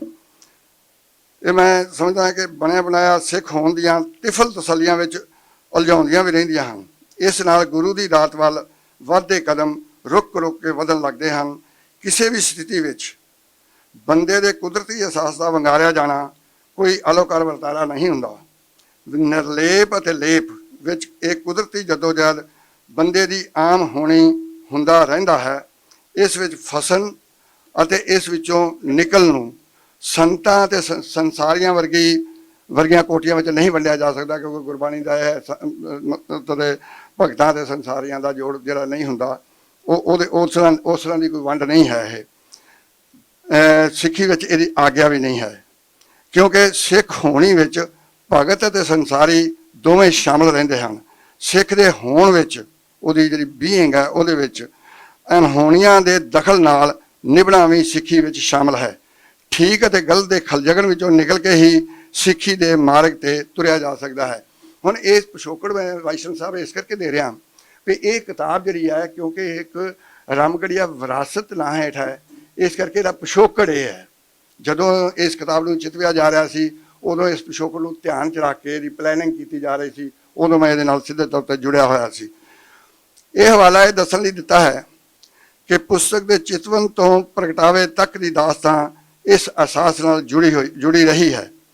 ਰਾਮਗੜੀਆ ਵਿਰਾਸਤ ਵਿੱਚੋਂ ਇਸ ਭਾਵਨਾ ਦੀਆਂ ਨੁਮਾਇੰਦਾ ਸ਼ਖਸੀਅਤਾਂ ਨੂੰ ਇਸ ਪੁਸਤਕ ਵਿੱਚ ਸ਼ਾਮਲ ਕੀਤਾ ਗਿਆ ਹੈ। ਇਹ ਸੱਚ ਸਭ ਦੇ ਸਾਹਮਣੇ ਆ ਚੁੱਕਾ ਹੈ ਕਿ ਭੁੱਖ ਅਤੇ ਪਿਆਸ ਮਾਨਵ ਦੀਆਂ ਕੁਦਰਤੀ ਅਤੇ ਵਕਤੀ ਲੋੜਾਂ ਹਨ। ਵਕਤੀ ਲੋੜਾਂ ਦੇ ਪੱਕੇ ਬੰਨ੍ਹਣ ਵਿੱਚੋਂ ਹੀ ਖੋਹਾ ਖਿੰਜੀ ਦੀ ਸਿਆਸਤ ਸ਼ੁਰੂ ਹੁੰਦੀ ਰਹੀ ਹੈ ਅਤੇ ਹੁੰਦੀ ਰਹੀ ਸੀ ਵੀ, ਅਤੇ ਬੰਦੇ ਨੂੰ ਇਸ ਨਾਲ ਆਪੂ ਛੇੜੀ ਸਮੱਸਿਆ ਵਾਂਗ ਨਿਭਣਾ ਵੀ ਪੈਂਦਾ ਰਿਹਾ ਸੀ, ਨਿਭਣਾ ਵੀ ਪੈਂਦਾ ਰਿਹਾ ਹੈ। ਇਸ ਪੁਸਤਕ ਨੂੰ ਚਿਤਵਨ ਤੋਂ ਜੁਗਾੜ ਤੱਕ ਲੈ ਕੇ ਜਾਣ ਵਿੱਚ ਮੈਂ ਇਸ ਪੁਸਤਕ ਦੇ ਸੰਪਾਦਕ ਜੈ ਤੇਗ ਸਿੰਘ ਅਨੰਤ ਨਾਲ ਕਿਸੇ ਨਾ ਕਿਸੇ ਰੂਪ ਵਿੱਚ ਜੁੜਿਆ ਰਿਹਾ ਹਾਂ। ਗੁਰੂ ਦਾ ਪੱਕਾ ਸਿੱਖ ਅਨੰਤ ਅੰਤਾਂ ਦੀ ਕਮਜ਼ੋਰ ਕਿਡਨੀ ਨਾਲ ਵੀ ਬੌਧਿਕ ਗਤੀਵਿਧੀਆਂ ਕਰੀ ਜਾ ਰਿਹਾ ਹੈ। ਪੁਸਤਕ ਦਾ ਚਿਤਵਨ ਤਾਂ ਰਾਮਗੜੀਆ ਮਿਸਲ ਦੇ ਮੋਢੀ ਸਰਦਾਰ ਜੱਸਾ ਸਿੰਘ ਰਾਮਗੜੀਆ ਦੀ ਸ਼ਤਾਬਦੀ ਮਨਾਉਣ ਤੋਂ ਹੋਇਆ ਸੀ। ਮਿਸਲ ਕਾਲ ਵਿੱਚ ਰਾਮਗੜੀਆ ਦੀ ਭੂਮਿਕਾ ਨੂੰ ਸਮਝਾਉਣ ਅਤੇ ਸੰਭਾਲਣ ਦੀ ਲੋੜ ਨਾਲ ਜੋ ਕੁਝ ਜੁੜਿਆ ਹੋਇਆ ਸੀ ਉਹੀ ਇਸ ਪੁਸਤਕ ਰਾਹੀਂ ਸਾਹਮਣੇ ਆ ਗਿਆ ਹੈ। ਮੈਂ ਤੇ ਅਨੰਤ ਦੋਵੇਂ ਜਾਣਦੇ ਹਾਂ ਕਿ ਸਿੱਖੀ ਵਿੱਚ ਜਾਤੀ ਆਧਾਰਿਤ ਪਰਤਾਂ ਨੂੰ ਮਾਨਤਾ ਨਹੀਂ ਦਿੱਤੀ ਗਈ। ਸਿਧਾਂਤ ਰੂਪ ਵਿੱਚ ਜਾਤ ਪਾਤ ਦੀ ਕੋਈ ਥਾਂ ਸਿੱਖੀ ਵਿੱਚ ਨਾ ਹੋਣ ਦੇ ਬਾਵਜੂਦ ਸਿੱਖ ਸੱਭਿਆਚਾਰ ਵਿੱਚ ਜਾਤ ਪਾਤ ਕਿਸੇ ਨਾ ਕਿਸੇ ਰੂਪ ਵਿੱਚ ਕਾਇਮ ਰਹੀ ਹੈ। ਇਹ ਧਰਮ ਤੇ ਸੱਭਿਆਚਾਰ ਦਾ ਜਿਹੜਾ ਫਰਕ ਹੈ ਇਹ ਕਰਕੇ ਤੁਲਨਾ ਚਾਹੀਦੀ, ਕਿਉਂਕਿ ਸੱਭਿਆਚਾਰ ਦੀਆਂ ਜਿਹੜੀਆਂ ਅਲਾਮਤਾਂ ਨੇ ਉਹ ਕਈ ਵਾਰ ਧਰਮ ਨੂੰ ਭੁਗਤਣੀਆਂ ਪੈ ਜਾਂਦੀਆਂ ਤੇ ਧਰਮ ਦੀਆਂ ਸੱਭਿਆਚਾਰ ਨੂੰ ਉਦੋਂ ਫਿਰ ਖੱਲੇ ਖੜਾ ਹੁੰਦਾ, ਉਦੋਂ ਬਹੁਤ ਸਾਰੀਆਂ ਦੁਖਾਂਤ ਜਿਹੜੇ ਨੇ ਪੈਦਾ ਹੋ ਜਾਂਦੇ ਨੇ। ਮੈਂ ਸਮਝਦਾ ਇਹ ਹਾਂ ਕਿ ਪੁਸਤਕ ਦਾ ਚਿਤਵਨਤਾ ਰਾਮਗੜੀਆ ਮਿਸਲ ਦੇ ਮੋਢੀ ਜੱਸਾ ਸਿੰਘ ਰਾਮਗੜੀਆ ਨਾਲ, ਜਿਵੇਂ ਉਜਾਗਰ ਸਿੰਘ ਵੀ ਦੱਸ ਰਹੇ ਸਨ, ਦੀ ਸ਼ਤਾਬਦੀ ਮਨਾਉਣ ਨਾਲ ਹੋਇਆ ਸੀ। ਮਿਸਲ ਕਾਲ ਵਿੱਚ ਰਾਮਗੜੀਆ ਦੀ ਭੂਮਿਕਾ ਨੂੰ ਸਮਝਣ ਸਮਝਾਉਣ ਅਤੇ ਸੰਭਾਲਣ ਦੀ ਲੋੜ ਨਾਲ ਜੋ ਕੁਝ ਜੁੜਿਆ ਹੋਇਆ ਸੀ ਉਹੀ ਇਸ ਪੁਸਤਕ ਰਾਹੀਂ ਸਾਹਮਣੇ ਆ ਗਿਆ ਹੈ। ਮੈਂ ਤੇ ਅਨੰਤ ਦੋਵੇਂ ਜਾਣਦੇ ਹਾਂ ਕਿ ਸਿੱਖੀ ਵਿੱਚ ਜਾਤੀ ਸਿਧਾਂਤ ਦਾ ਕੋਈ ਥਾਂ ਨਹੀਂ ਹੈ। ਸਿਧਾਂਤ ਰੂਪ ਵਿੱਚ ਜਿਹੜੀ ਆ ਉਹਨੂੰ ਕਲਚਰ ਰੂਪ ਨਾਲੋਂ ਨਿਖੇੜ ਕੇ ਵੇਖਣ ਦੀ ਵੀ ਸਾਡੇ 'ਚ ਆਦਤ ਨਹੀਂ ਹੈ। ਅਸੀਂ ਇੱਕ ਦੂਜੇ ਨੂੰ ਲਿਜਾ ਦਿੰਦੇ ਇਹਨਾਂ ਨੂੰ। ਹੁਣ ਇਹ ਹੈ ਕਿ ਜਿਹੜਾ ਵਰਤਮਾਨ ਹੈ ਸਾਡਾ ਵਾਈਸ ਸਾਹਿਬ, ਇਹ ਲੋਕਤੰਤਰ ਵਿੱਚ ਇਹ ਸਿਆਸਤ ਦਾ ਯੁੱਗ ਹੈ, ਔਰ ਲੋਕਤੰਤਰ ਦੇ ਵਰਤਮਾਨ ਯੁੱਗ ਵਿੱਚ ਸਿੱਖ ਸਿਆਸਤ ਨੇ ਇਸ ਨੂੰ ਹੋਰ ਵੀ ਪੱਕਾ ਕੀਤਾ ਹੈ। ਮਤਲਬ ਕਹਿਣ ਦਾ ਭਾਵ ਹੈ ਸੱਭਿਆਚਾਰ ਤੇ ਰਿਲੀਜਨ ਦੇ ਜਿਹੜੇ ਓਵਰਲੈਪਿੰਗ ਹੈ ਇੱਕ ਦੂਜੇ ਦੀ, ਜਦੋਂ ਇੱਕ ਦੂਜੇ ਨੂੰ ਫੇਲ ਕਰਨ ਦੀ ਜਿਹੜੀ ਗੱਲ ਹੈ ਉਹਨੂੰ ਪੱਕਾ ਕੀਤਾ ਹੋਇਆ ਹੈ। ਇਸ ਵਾਲੇ ਇਸ਼ਾਰੇ ਮਤਲਬ ਵਾਈਸ਼ਨ ਸਾਹਿਬ ਬਗਲੋੜ ਵੱਡਾ ਰਾਈਟਰ ਹੈ, ਉਹਦੀਆਂ ਕਿਤਾਬਾਂ ਵਿੱਚ ਆਇਆ ਸੀ। ਜੱਟ ਥਿਊਰੀ ਕੱਢੀ ਸੀ ਉਹਨੇ, ਤੇ ਉਹਨੇ ਇਹ ਕਰਤੇ ਸੀ ਕਿ ਜਿਹੜੀ ਜੱਟਾਂ ਵਿੱਚ ਜਿਹੜੀ ਹੈਗੀ ਆ ਕੋਈ ਪਾਏਦਾਰ ਗੱਲਾਂ ਨੇ, ਮਿਲੀਟੈਂਟ ਗੱਲਾਂ ਨੇ, ਲੜਾਈ ਝਗੜੇ ਵਾਲੀਆਂ ਗੱਲਾਂ ਨੇ, ਪਹਿਰਾ ਦੇਣ ਵਾਲੀਆਂ ਗੱਲਾਂ ਨੇ, ਮਰ ਕੇ ਅੱਗੇ ਆਉਣ ਦੀਆਂ ਗੱਲਾਂ ਨੇ, ਉਹ ਜੱਟਾਂ ਕਰਕੇ ਆਈਆਂ ਹੋਈਆਂ ਨੇ। ਪਰ ਉਹ ਬਹੁਤ ਕੰਟੈਸਟ ਹੋਇਆ ਸੀ ਇੰਟਰਨੈਸ਼ਨਲ ਲੈਵਲ 'ਤੇ ਵੀ, ਉਹ ਠੀਕ ਨਹੀਂ ਸੀ ਉਸ ਹਿਸਾਬ ਨਾਲ। ਇਹਦੇ ਬਾਵਜੂਦ ਮੈਂ ਕਹਿੰਦਾ ਮਕਲੋੜ ਦੀਆਂ ਲਿਖਤਾਂ ਵਿੱਚ ਆਏ ਤੇ ਹਨ, ਪਰ ਉਹਨਾਂ ਨੂੰ ਅਸੀਂ ਮੰਨਿਆ ਨਹੀਂ ਕਦੇ। ਉਹਨਾਂ ਨਾਲ ਸਿਧਾਂਤ ਅਤੇ ਸੱਭਿਆਚਾਰ ਰਲ ਗੱਲ ਹੋ ਗਿਆ। ਮੇਰੇ ਲਈ ਇਹ ਮਸਲਾ ਮੈਕਲੋਡ ਦੀਆਂ ਟਿੱਪਣੀਆਂ ਤੋਂ ਲੈ ਕੇ ਬਹੁਤ ਸਾਰੀਆਂ ਸੱਚਾਈਆਂ ਨਾਲ ਜੁੜਿਆ ਹੋਇਆ ਹੈ। ਸਿੱਖ ਧਰਮ ਦੇ ਵਿਦਿਆਰਥੀ ਦੇ ਤੌਰ ਤੇ ਵਾਈਸ਼ਨ ਸਾਹਿਬ, ਮੇਰੀ ਸਮਝ ਇਹ ਬਣ ਗਈ ਹੈ ਕਿ ਵਰਤਮਾਨ ਪ੍ਰਸੰਗ ਵਿੱਚ ਸਿੱਖ ਸੱਭਿਆਚਾਰ ਦੇ ਪੈਰੋਂ ਸਿੱਖੀ ਦਾ ਉਹਨਾਂ ਫਾਇਦਾ ਨਹੀਂ ਹੋਇਆ ਜਿੰਨਾ ਨੁਕਸਾਨ ਹੋ ਗਿਆ ਹੈ। ਇਸ ਦਾ ਇੱਕ ਕਾਰਨ ਸਿੱਖ ਸਿਆਸਤ ਵਿੱਚ ਅਛੂਤ ਅਤੇ OBC ਜਾਤੀਆਂ ਦੀ ਭੂਮਿਕਾ ਵੀ ਹੈ। ਇਹ ਵਾਈਸ਼ਨ ਸਾਹਿਬ ਮੈਂ ਜਾਣ ਕੇ ਇਸ ਪਾਸੇ ਇਸ਼ਾਰਾ ਕਰਦਾ ਕਿ ਸਿੱਖ ਧਰਮ ਦੇ ਵਿੱਚ ਜਿਹੜੀਆਂ ਦੋਨੇ ਐਲੀਟ ਕਲਾਸ ਨੇ, ਮਤਲਬ ਬ੍ਰਾਹਮਣ ਤੇ ਕਸ਼ਤਰੀ, ਦੋਨੇ ਕਿਸੇ ਨਾ ਕਿਸੇ ਰੂਪ ਵਿੱਚ ਐਲੀਮੀਨੇਟਡ ਨੇ ਜਾਂ ਪਾਸੇ ਨੇ ਜਾਂ ਉਹਦੇ ਸੈਂਟਰ ਵਿੱਚ ਨਹੀਂ ਆਉਂਦੀਆਂ, ਉਹਦੀ ਆਉਂਦੀਆਂ ਨੇ। ਅਛੂਤ OBC ਜਾਤੀਆਂ ਦੀ ਭੂਮਿਕਾ ਵੀ ਹੈ। OBC ਵੱਲੋਂ ਰਾਮਗੜੀਆਂ ਦੀ ਸਿੱਖ ਭੂਮਿਕਾ ਨੁਮਾਇਆਂ ਰਹੀ ਹੈ। ਸਿੱਖ ਸੰਘਰਸ਼ ਵਿੱਚ ਬਾਬਾ ਬੰਦਾ ਸਿੰਘ ਬਹਾਦਰ ਤੋਂ ਲੈ ਕੇ ਮਹਾਰਾਜਾ ਰਣਜੀਤ ਸਿੰਘ ਤੱਕ ਬਾਬਾ ਜੱਸਾ ਸਿੰਘ ਰਾਮਗੜੀਆ ਦੀਆਂ 4 ਪੀੜ੍ਹੀਆਂ ਨੂੰ ਸਿੱਖਾਂ ਦੀ ਮੁੱਖ ਧਾਰਾ ਵਿੱਚ ਜਿਹੜੀ ਹੈ ਉਹ ਨੁਮਾਇਆਂ ਭੂਮਿਕਾ ਨਿਭਾਉਂਦੀਆਂ ਰਹੀਆਂ ਸਨ। 4 ਪੀੜ੍ਹੀਆਂ ਰਾਮਗੜੀਆ ਦੀਆਂ। ਔਰ ਰਾਮਗੜੀਆ ਦੇ ਯੋਗਦਾਨ ਮੁਤਾਬਕ ਰਾਮਗੜੀਆ ਨੂੰ ਸਿੱਖਾਂ ਦੀ ਮੁੱਖ ਧਾਰਾ ਵਿੱਚ ਲੋੜੀਂਦੀ ਮਾਨਤਾ ਨਾ ਮਿਲਣ ਦੇ ਬਾਵਜੂਦ ਰਾਮਗੜੀਆਂ ਦੀ ਸਿੱਖ ਭੂਮਿਕਾ ਨਿਰੰਤਰ ਨਿਭਦੀ ਰਹੀ ਹੈ। ਹੁਣ ਇਹਦੀ ਜਿਹੜੀ ਮਿਸਾਲ ਹੈ, ਵਾਈਸ਼ਨ ਸਾਹਿਬ ਤੁਹਾਡੇ ਕੋਲ ਕਿਤਾਬ ਪਈ ਹੈ, ਪਹਿਲੇ ਪੇਜ ਤੇ 12 ਜਿਹੜੀਆਂ ਨੇ ਇਸ ਪੁਸਤਕ ਨਾਲ ਇਹ ਗੱਲ ਸਥਾਪਿਤ ਹੋ ਗਈ ਹੈ, ਕਿਉਂਕਿ ਦੁਨੀਆ ਭਰ ਵਿੱਚ ਮੱਲਾਂ ਮਾਰਦਿਆਂ ਰਾਮਗੜੀਆ ਭਾਈਚਾਰੇ ਨੇ ਜਿਸ ਤਰ੍ਹਾਂ ਸਿੱਖ ਸਰੂਪ ਤੇ ਪਹਿਰਾ ਦਿੰਦਿਆਂ ਸਿੱਖੀ ਦਾ ਨਾਮ ਰੌਸ਼ਨ ਕੀਤਾ ਹੈ, ਉਸ ਨੂੰ ਪੁਸਤਕ ਰੂਪ ਵਿੱਚ ਸਾਹਮਣੇ ਲਿਆਉਣ ਵਾਲੀ ਇਹ ਪਹਿਲੀ ਕਾਫੀ ਟੇਬਲ ਪੁਸਤਕ ਹੋ ਗਈ ਹੈ। ਇਹ ਹੈ ਡਿਸਟਿੰਕਸ਼ਨ ਇਸ ਦੀ ਕਿ ਇਹ ਇਸ ਐਂਗਲ ਤੋਂ ਇਹ ਆਪਣੇ ਆਪ ਵਿੱਚ ਪਹਿਲੀ ਪੁਸਤਕ ਹੋ ਗਈ ਹੈ। ਇਸ ਪੁਸਤਕ ਦੀ ਸ਼ੁਰੂਆਤ ਬੇਸ਼ੱਕ ਭਾਈ ਲਾਲੋ ਨਾਲ ਹੁੰਦੀ ਹੈ, ਪਰ ਇਸ ਪੁਸਤਕ ਦੇ ਕੇਂਦਰ ਵਿੱਚ ਬਾਬਾ ਜੱਸਾ ਸਿੰਘ ਰਾਮਗੜੀਆ ਹੀ ਰਹਿੰਦਾ ਹੈ। ਇਸ ਪੁਸਤਕ ਦਾ ਪਹਿਲਾ ਭਾਗ ਹੈ ਅਤੇ ਇਸ ਦੇ ਪਹਿਲੇ ਪੰਨੇ ਤੇ ਆਈਆਂ 12 ਤਸਵੀਰਾਂ ਰਾਮਗੜੀਆ ਦੇ ਵਰਤਮਾਨ ਯੋਗਦਾਨ ਨਾਲ ਜੁੜੀਆਂ ਹੋਈਆਂ ਹਨ। ਸ਼ੁਰੂ ਵਿੱਚ ਹੀ ਇਹਦੀਆਂ ਪਹਿਲੇ ਪੰਨੇ ਨੇ ਜਿਹੜੇ ਉੱਤੇ ਅਨੰਤ ਸਾਹਿਬ ਨੇ 50 ਸਿੱਖ ਮਹਾਂਪੁਰਸ਼ਾਂ ਦਾ ਵੇਰਵਾ ਦੇ ਦਿੱਤਾ ਹੈ। ਉਸ ਨਾਲ ਸਥਾਪਿਤ ਹੋ ਜਾਂਦਾ ਹੈ ਕਿ ਰਾਮਗੜੀਆ ਭਾਈਚਾਰੇ ਦੀ ਸਿੱਖ ਭੂਮਿਕਾ ਗੁਰੂ ਦੇ ਰੰਗ ਵਿੱਚ ਨਿਰੰਤਰ ਨਿਭਦੀ ਰਹੀ ਹੈ। ਇਹ ਕੋਈ ਅੱਜ ਨਹੀਂ ਹੈ, ਕੱਲ੍ਹ ਦੀ ਨਹੀਂ, ਇਹ ਨਿਰੰਤਰ ਨਿਭਦੀ ਰਹੀ ਹੈ। ਇਹਨੂੰ ਬਾਵਜੂਦ ਵਿਰੋਧਾਂ ਦੇ, ਦੂਜਿਆਂ ਦੇ ਅਟਕਾਰਾਂ ਦੇ ਕਿ ਬਹੁਤਾ ਫਰਕ ਨਹੀਂ ਪਿਆ। ਅਖੀਰ 'ਚ ਮੈਂ ਵਾਈਸ਼ਨ ਸਾਹਿਬ ਤੁਹਾਡੇ ਨਾਲ ਇਹ ਗੱਲ ਸਾਂਝੀ ਕਰਨਾ ਚਾਹੁੰਦਾ ਕਿ ਇਸ ਪੁਸਤਕ ਦੀ ਭੂਮਿਕਾ ਲਿਖਦਿਆਂ ਮੈਨੂੰ ਲੱਗਿਆ ਸੀ ਕਿ ਰਾਮਗੜੀਆ ਵਾਂਗ ਹੋਈ ਅਣਦੇਖੀ ਦਾ ਕਾਰਨ ਇਹ ਹੈ ਕਿ ਸਿੱਖ ਸੱਭਿਆਚਾਰੀਆਂ ਸਿੱਖ ਪਰਤਾਂ ਦੇ ਚਿੰਤਨੀ ਪ੍ਰਸੰਗਾਂ ਵੱਲ ਲੋੜੀਂਦਾ ਧਿਆਨ ਨਹੀਂ ਦਿੱਤਾ ਜਾ ਸਕਿਆ। ਇਸ ਵਿੱਚ ਕੋਈ ਸ਼ੱਕ ਨਹੀਂ ਹੈ ਕਿ ਧਰਮ ਤੇ ਸੱਭਿਆਚਾਰ ਦੀ ਜੋ ਕ੍ਰਿਗੜੀ ਗੁਰੂ ਨਾਨਕ ਦੇਵ ਜੀ ਨੇ ਪਵਾਈ ਸੀ, ਇਹ ਨੁਕਤਾ ਇਹ ਹੈ ਕਿ ਪਹਿਲਾਂ ਰਿਲੀਜਨ ਜਿਹੜਾ ਹੈ ਉਹ ਕਲਚਰ ਨੂੰ, ਸੱਭਿਆਚਾਰ ਨੂੰ ਆਪਣੀ ਵਰਤੋਂ ਵਾਸਤੇ ਤਾਂ ਵਰਤਦਾ ਸੀ, ਪਰ ਉਹਨੂੰ ਨਾਲ ਲੈ ਕੇ ਨਹੀਂ ਸੀ ਤੁਰਦਾ। ਜਿਵੇਂ ਮਤਲਬ ਪੰਡਤ ਜਿਹੜਾ ਹੈ ਉਹਦੇ ਸੇਵਕ ਪਰਸਾ ਟੇਕਣ ਵਾਲੇ ਸਾਰੇ, ਹੁਣ ਤਾਂ ਸਾਡਾ ਵੀ ਇਹੀ ਹਾਲ ਹੋ ਗਿਆ ਵੈਸੇ, ਪਰ ਇਹ ਹੈ ਕਿ ਸਿਧਾਂਤ ਰੂਪ ਵਿੱਚ ਗੁਰੂ ਨਾਨਕ ਦੇਵ ਜੀ ਨੇ ਪਹਿਲੀ ਵਾਰ ਧਰਮ ਤੇ ਕਲਚਰ ਨੂੰ ਇਕੱਠਿਆਂ ਤੋਰਿਆ। ਸਗੋਂ ਰਾਦਰ ਜਿਹੜੀ ਕਲਚਰ ਦੀ ਲੈਂਗੁਏਜ ਹੈ ਉਹਨੂੰ ਧਰਮ ਵਿੱਚ ਮੁੱਖ ਥਾਂ ਦਿੱਤਾ, ਸਾਰੀ ਸ਼ਬਦਾਵਲੀ ਨੂੰ ਉਸਨੂੰ ਦਿੱਤਾ। ਇਸ ਵਿੱਚ ਕੋਈ ਸ਼ੱਕ ਨਹੀਂ ਹੈ ਕਿ ਧਰਮ ਤੇ ਸੱਭਿਆਚਾਰ ਦੀ ਜੋ ਕ੍ਰਿੰਗੜੀ ਗੁਰੂ ਨਾਨਕ ਦੇਵ ਜੀ ਨੇ ਪਵਾਈ ਸੀ, ਉਹ ਕਿਸੇ ਨਾ ਕਿਸੇ ਰੂਪ ਵਿੱਚ ਨਿਭਦੀ ਰਹੀ ਹੈ, ਤੇ ਉਹਦੇ ਹੀ ਸਿੱਟੇ ਨੇ ਕਿ ਅਸੀਂ ਆਪਣੇ ਇਤਿਹਾਸ ਵਿੱਚ ਜਿਹੜੀਆਂ ਸਾਡੀਆਂ ਸ਼ਾਨਾਂ ਮੱਤਾ ਇਤਿਹਾਸ ਹੈ ਉਹਦੇ ਵਿੱਚ ਅਸੀਂ ਫਖਰਯੋਗ ਗੱਲਾਂ ਜਿਹੜੀਆਂ ਨੇ ਆਖਰ ਦੁਹਰਾਉਂਦੇ ਵੀ ਰਹਿੰਦੇ ਹਾਂ, ਉਹਨਾਂ ਨੂੰ ਵਰਤਦੇ ਵੀ ਰਹਿੰਦੇ ਹਾਂ।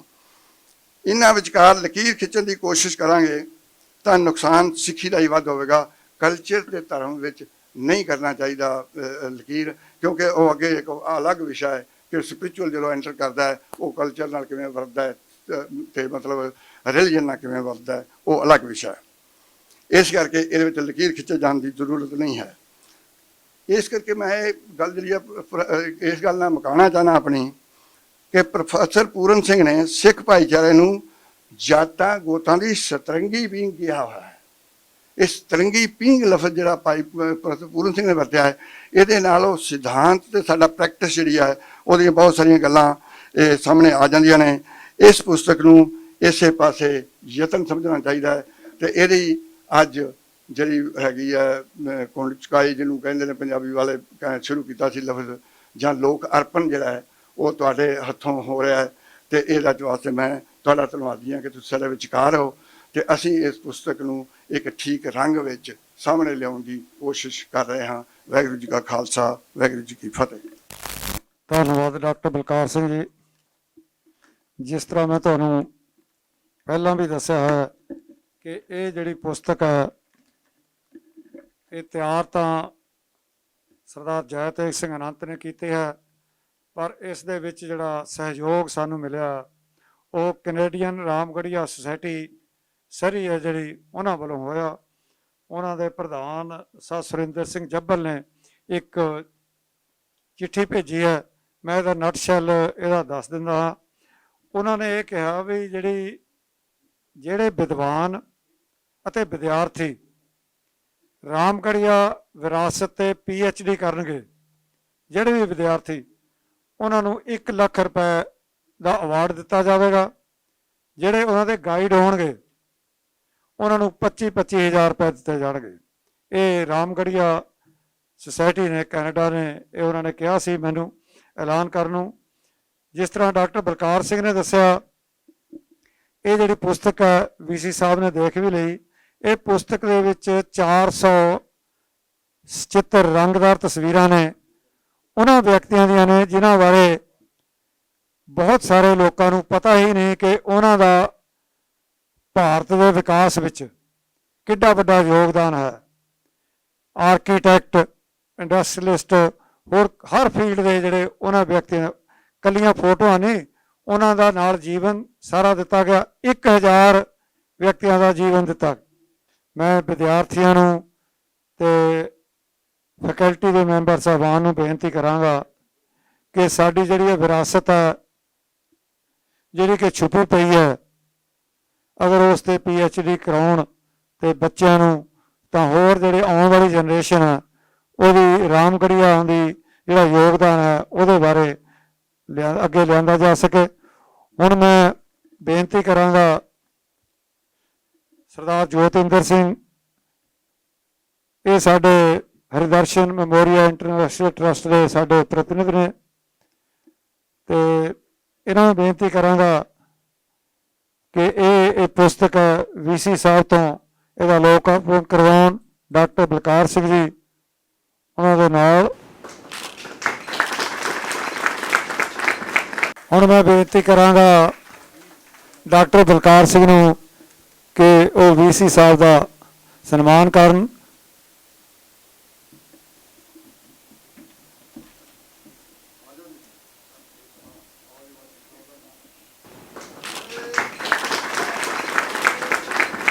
ਹੁਣ ਮੈਂ doctor Arvind vice chancellor Punjabi university ਜੀ ਨੂੰ ਬੇਨਤੀ ਕਰਾਂਗਾ ਕਿ ਉਹ ਆਪਣੇ ਵਿਚਾਰ ਤੁਹਾਡੇ ਨਾਲ ਸਾਂਝੇ ਕਰਨ। ਡਾਕਟਰ ਅਰਵਿੰਦ। ਮੈਨੂੰ ਅੱਜ ਦੇ ਪ੍ਰੋਗਰਾਮ 'ਚ ਆ ਕੇ ਬਹੁਤ ਖੁਸ਼ੀ ਤੇ ਮਾਣ ਮਹਿਸੂਸ ਹੋਇਆ। ਇਹ ਪੁਸਤਕ ਰਿਲੀਜ਼ ਕਰਨ ਦਾ ਜਿਹੜਾ ਜਜ਼ਬਾ ਹੈ, ਮੈਂ ਉਹਨੂੰ ਜਿਸ ਤਰ੍ਹਾਂ ਵੇਖਦਾ ਉਹ ਗੱਲ ਤੁਹਾਡੇ ਨਾਲ ਸਾਂਝੀ ਕਰਾਂਗਾ।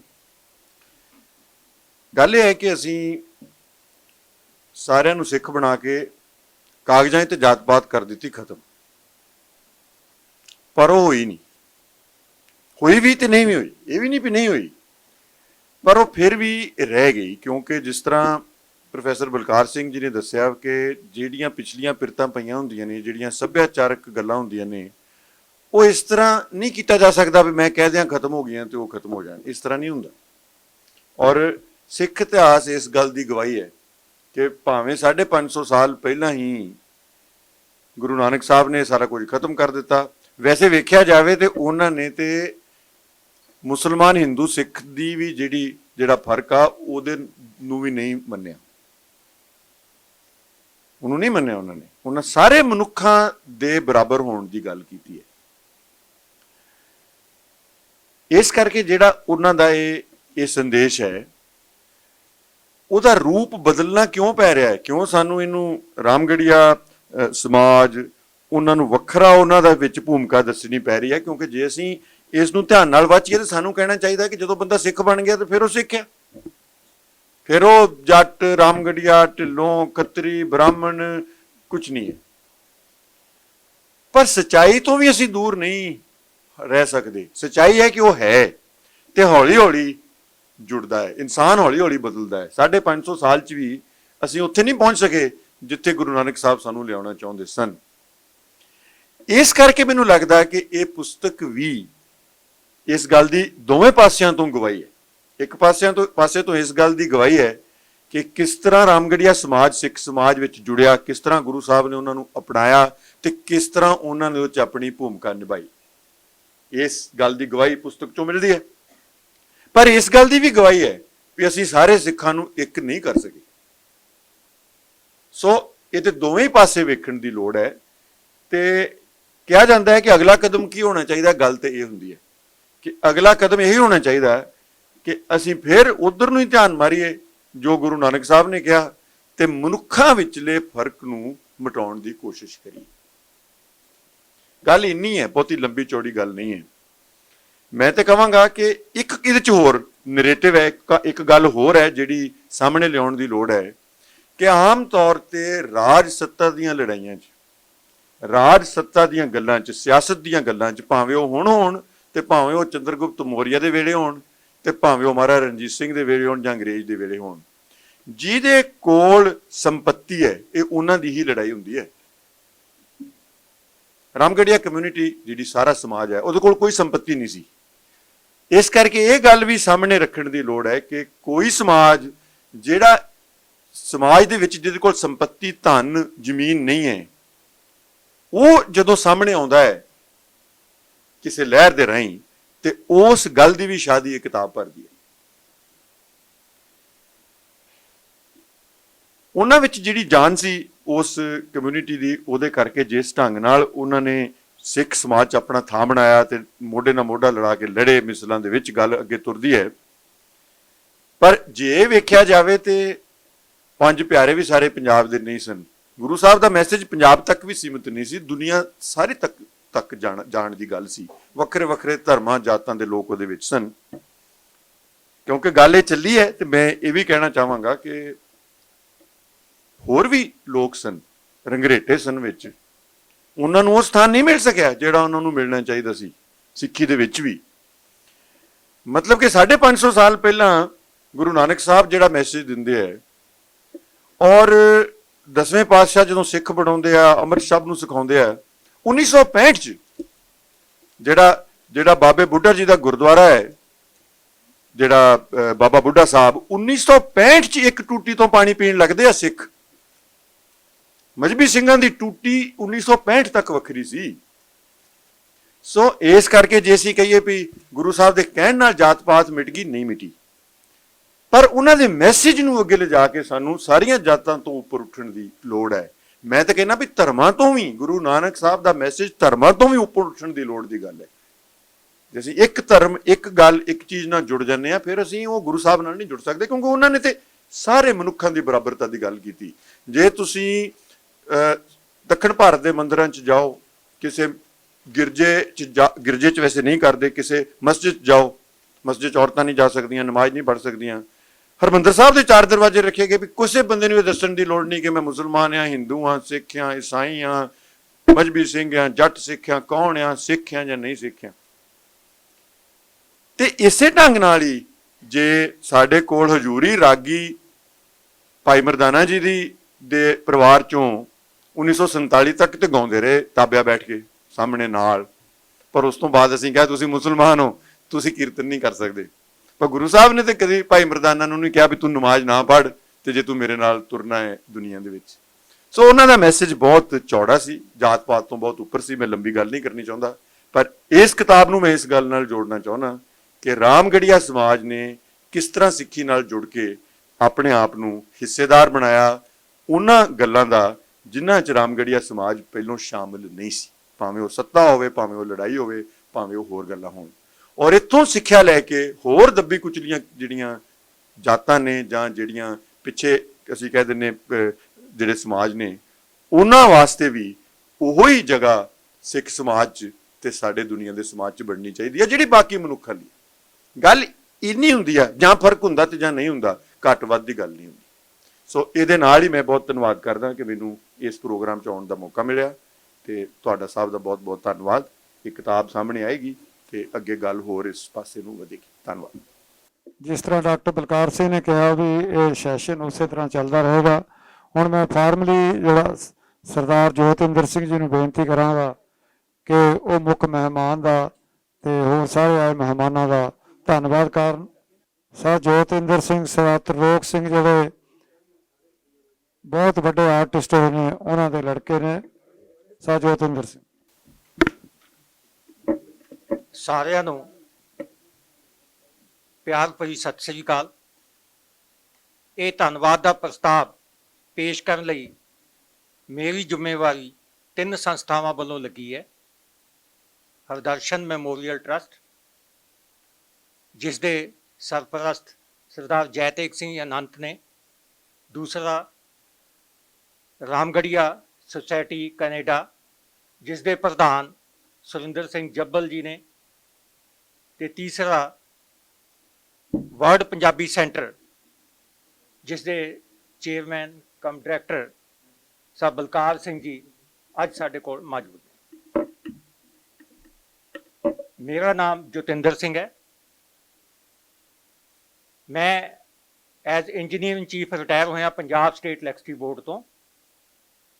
ਉਸ ਤੋਂ ਬਾਅਦ 10 ਸਾਲ ਦੀ ਕੰਸਲਟੈਂਸੀ ਨਵੇਂ ਪਾਵਰ ਪਲਾਂਟ ਜਿਹੜੇ ਲੱਗੇ ਨੇ ਰਾਜਪੁਰ ਤੇ ਤਲਵੰਡੀ ਸਾਬੋ, ਉਹਨਾਂ ਨੂੰ ਦਿੱਤੀ ਹੈ। ਅੱਜ ਉਹੀ 3400 ਮੈਗਾਵਾਟ ਜਿਹੜੀ ਪਾਵਰ ਸਾਡੇ ਕੋਲ ਐਡ ਹੋ ਗਈ ਹੈ, ਤੇ ਅੱਜ ਸਾਡੇ ਕੋਲ ਫ੍ਰੀ ਪਾਵਰ ਵੀ ਹੈ ਅਸੀਂ ਜਿਹੜੀ ਦੇ ਸਕਦੇ ਹਾਂ।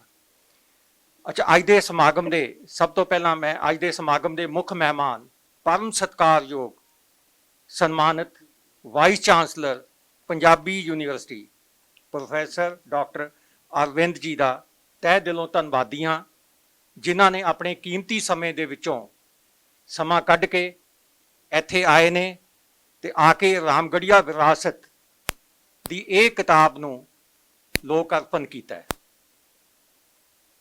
ਮੈਨੂੰ ਇਹ ਲੱਗਦਾ ਹੈ ਕਿ ਇਹ ਕਿਤਾਬ ਦੇ ਨਾਲ, ਲੋਕ ਅਰਪਣ ਦੇ ਨਾਲ, ਬਾਬਾ ਜੱਸਾ ਸਿੰਘ ਰਾਮਗੜੀਆ ਦੀ 300 ਸਾਲੀ ਸ਼ਤਾਬਦੀ ਦਾ ਵੀ ਇਹਨਾਂ ਨੇ ਇੱਕ ਕਿਸਮ ਦਾ ਨੀਂਹ ਪੱਥਰ ਰੱਖ ਦਿੱਤਾ ਹੈ। ਸ਼ਬਦ ਜੋ ਇਹਨਾਂ ਨੇ ਸੰਦੇਸ਼ 'ਚ ਬੋਲੇ ਨੇ ਬੜੇ ਸਾਫ਼ ਸੁਥਰੇ, ਜਿਵੇਂ ਗੁਰੂ ਨਾਨਕ ਦੇਵ ਜੀ ਨੇ ਕਿਤੇ ਵੀ ਸੰਕਲਪ ਕੀਤਾ,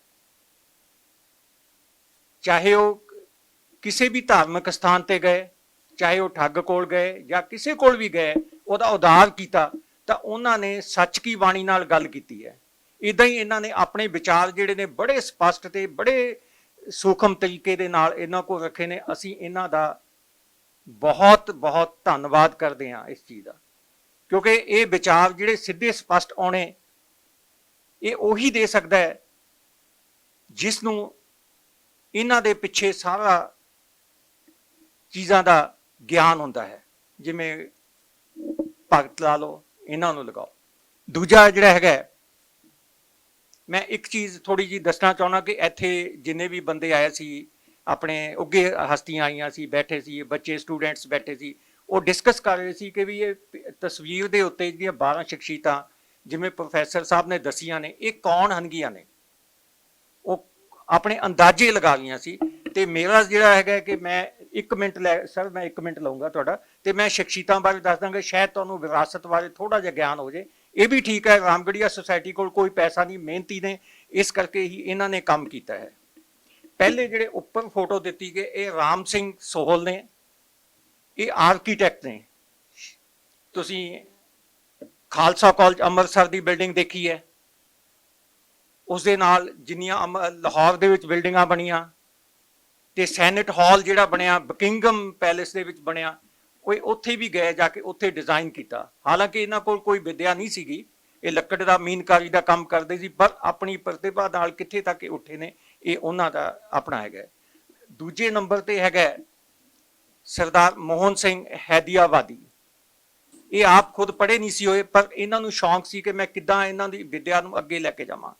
ਜਿੰਨੇ ਫਗਵਾੜਾ ਇੰਸਟੀਚਿਊਟ ਬਣੇ ਨੇ, ਇਹਨਾਂ ਨੇ 1930 ਦੇ ਵਿੱਚ ਸਟਾਰਟ ਕਰਦੇ ਸੀ, ਤੇ ਇਹਨਾਂ ਨੇ ਜਿਹੜਾ ਵੀ ਹੈ ਨਵੇਂ ਇੰਸਟੀਟਿਊਸ਼ਨ ਹੈ, ਜਦੋਂ ਸਾਡੀ ਪਾਰਟੀਸ਼ਨ ਹੋਈ ਹੈ, ਇਹ ਪਹਿਲੇ ਬੰਦੇ ਸੀ ਜੇ ਟੈਕਨੀਕਲ ਕਾਲਜਸ ਨੂੰ ਪੰਜਾਬ 'ਚ ਲੈ ਕੇ ਆਏ ਨੇ, ਤੇ ਇਹਦੇ ਜਵਾਹਰ ਲਾਲ ਨਹਿਰੂ ਖੁਦ ਆ ਕੇ ਉਹਨਾਂ ਨੇ ਸਨਮਾਨ ਵੀ ਕੀਤਾ ਇਹਨਾਂ ਦਾ।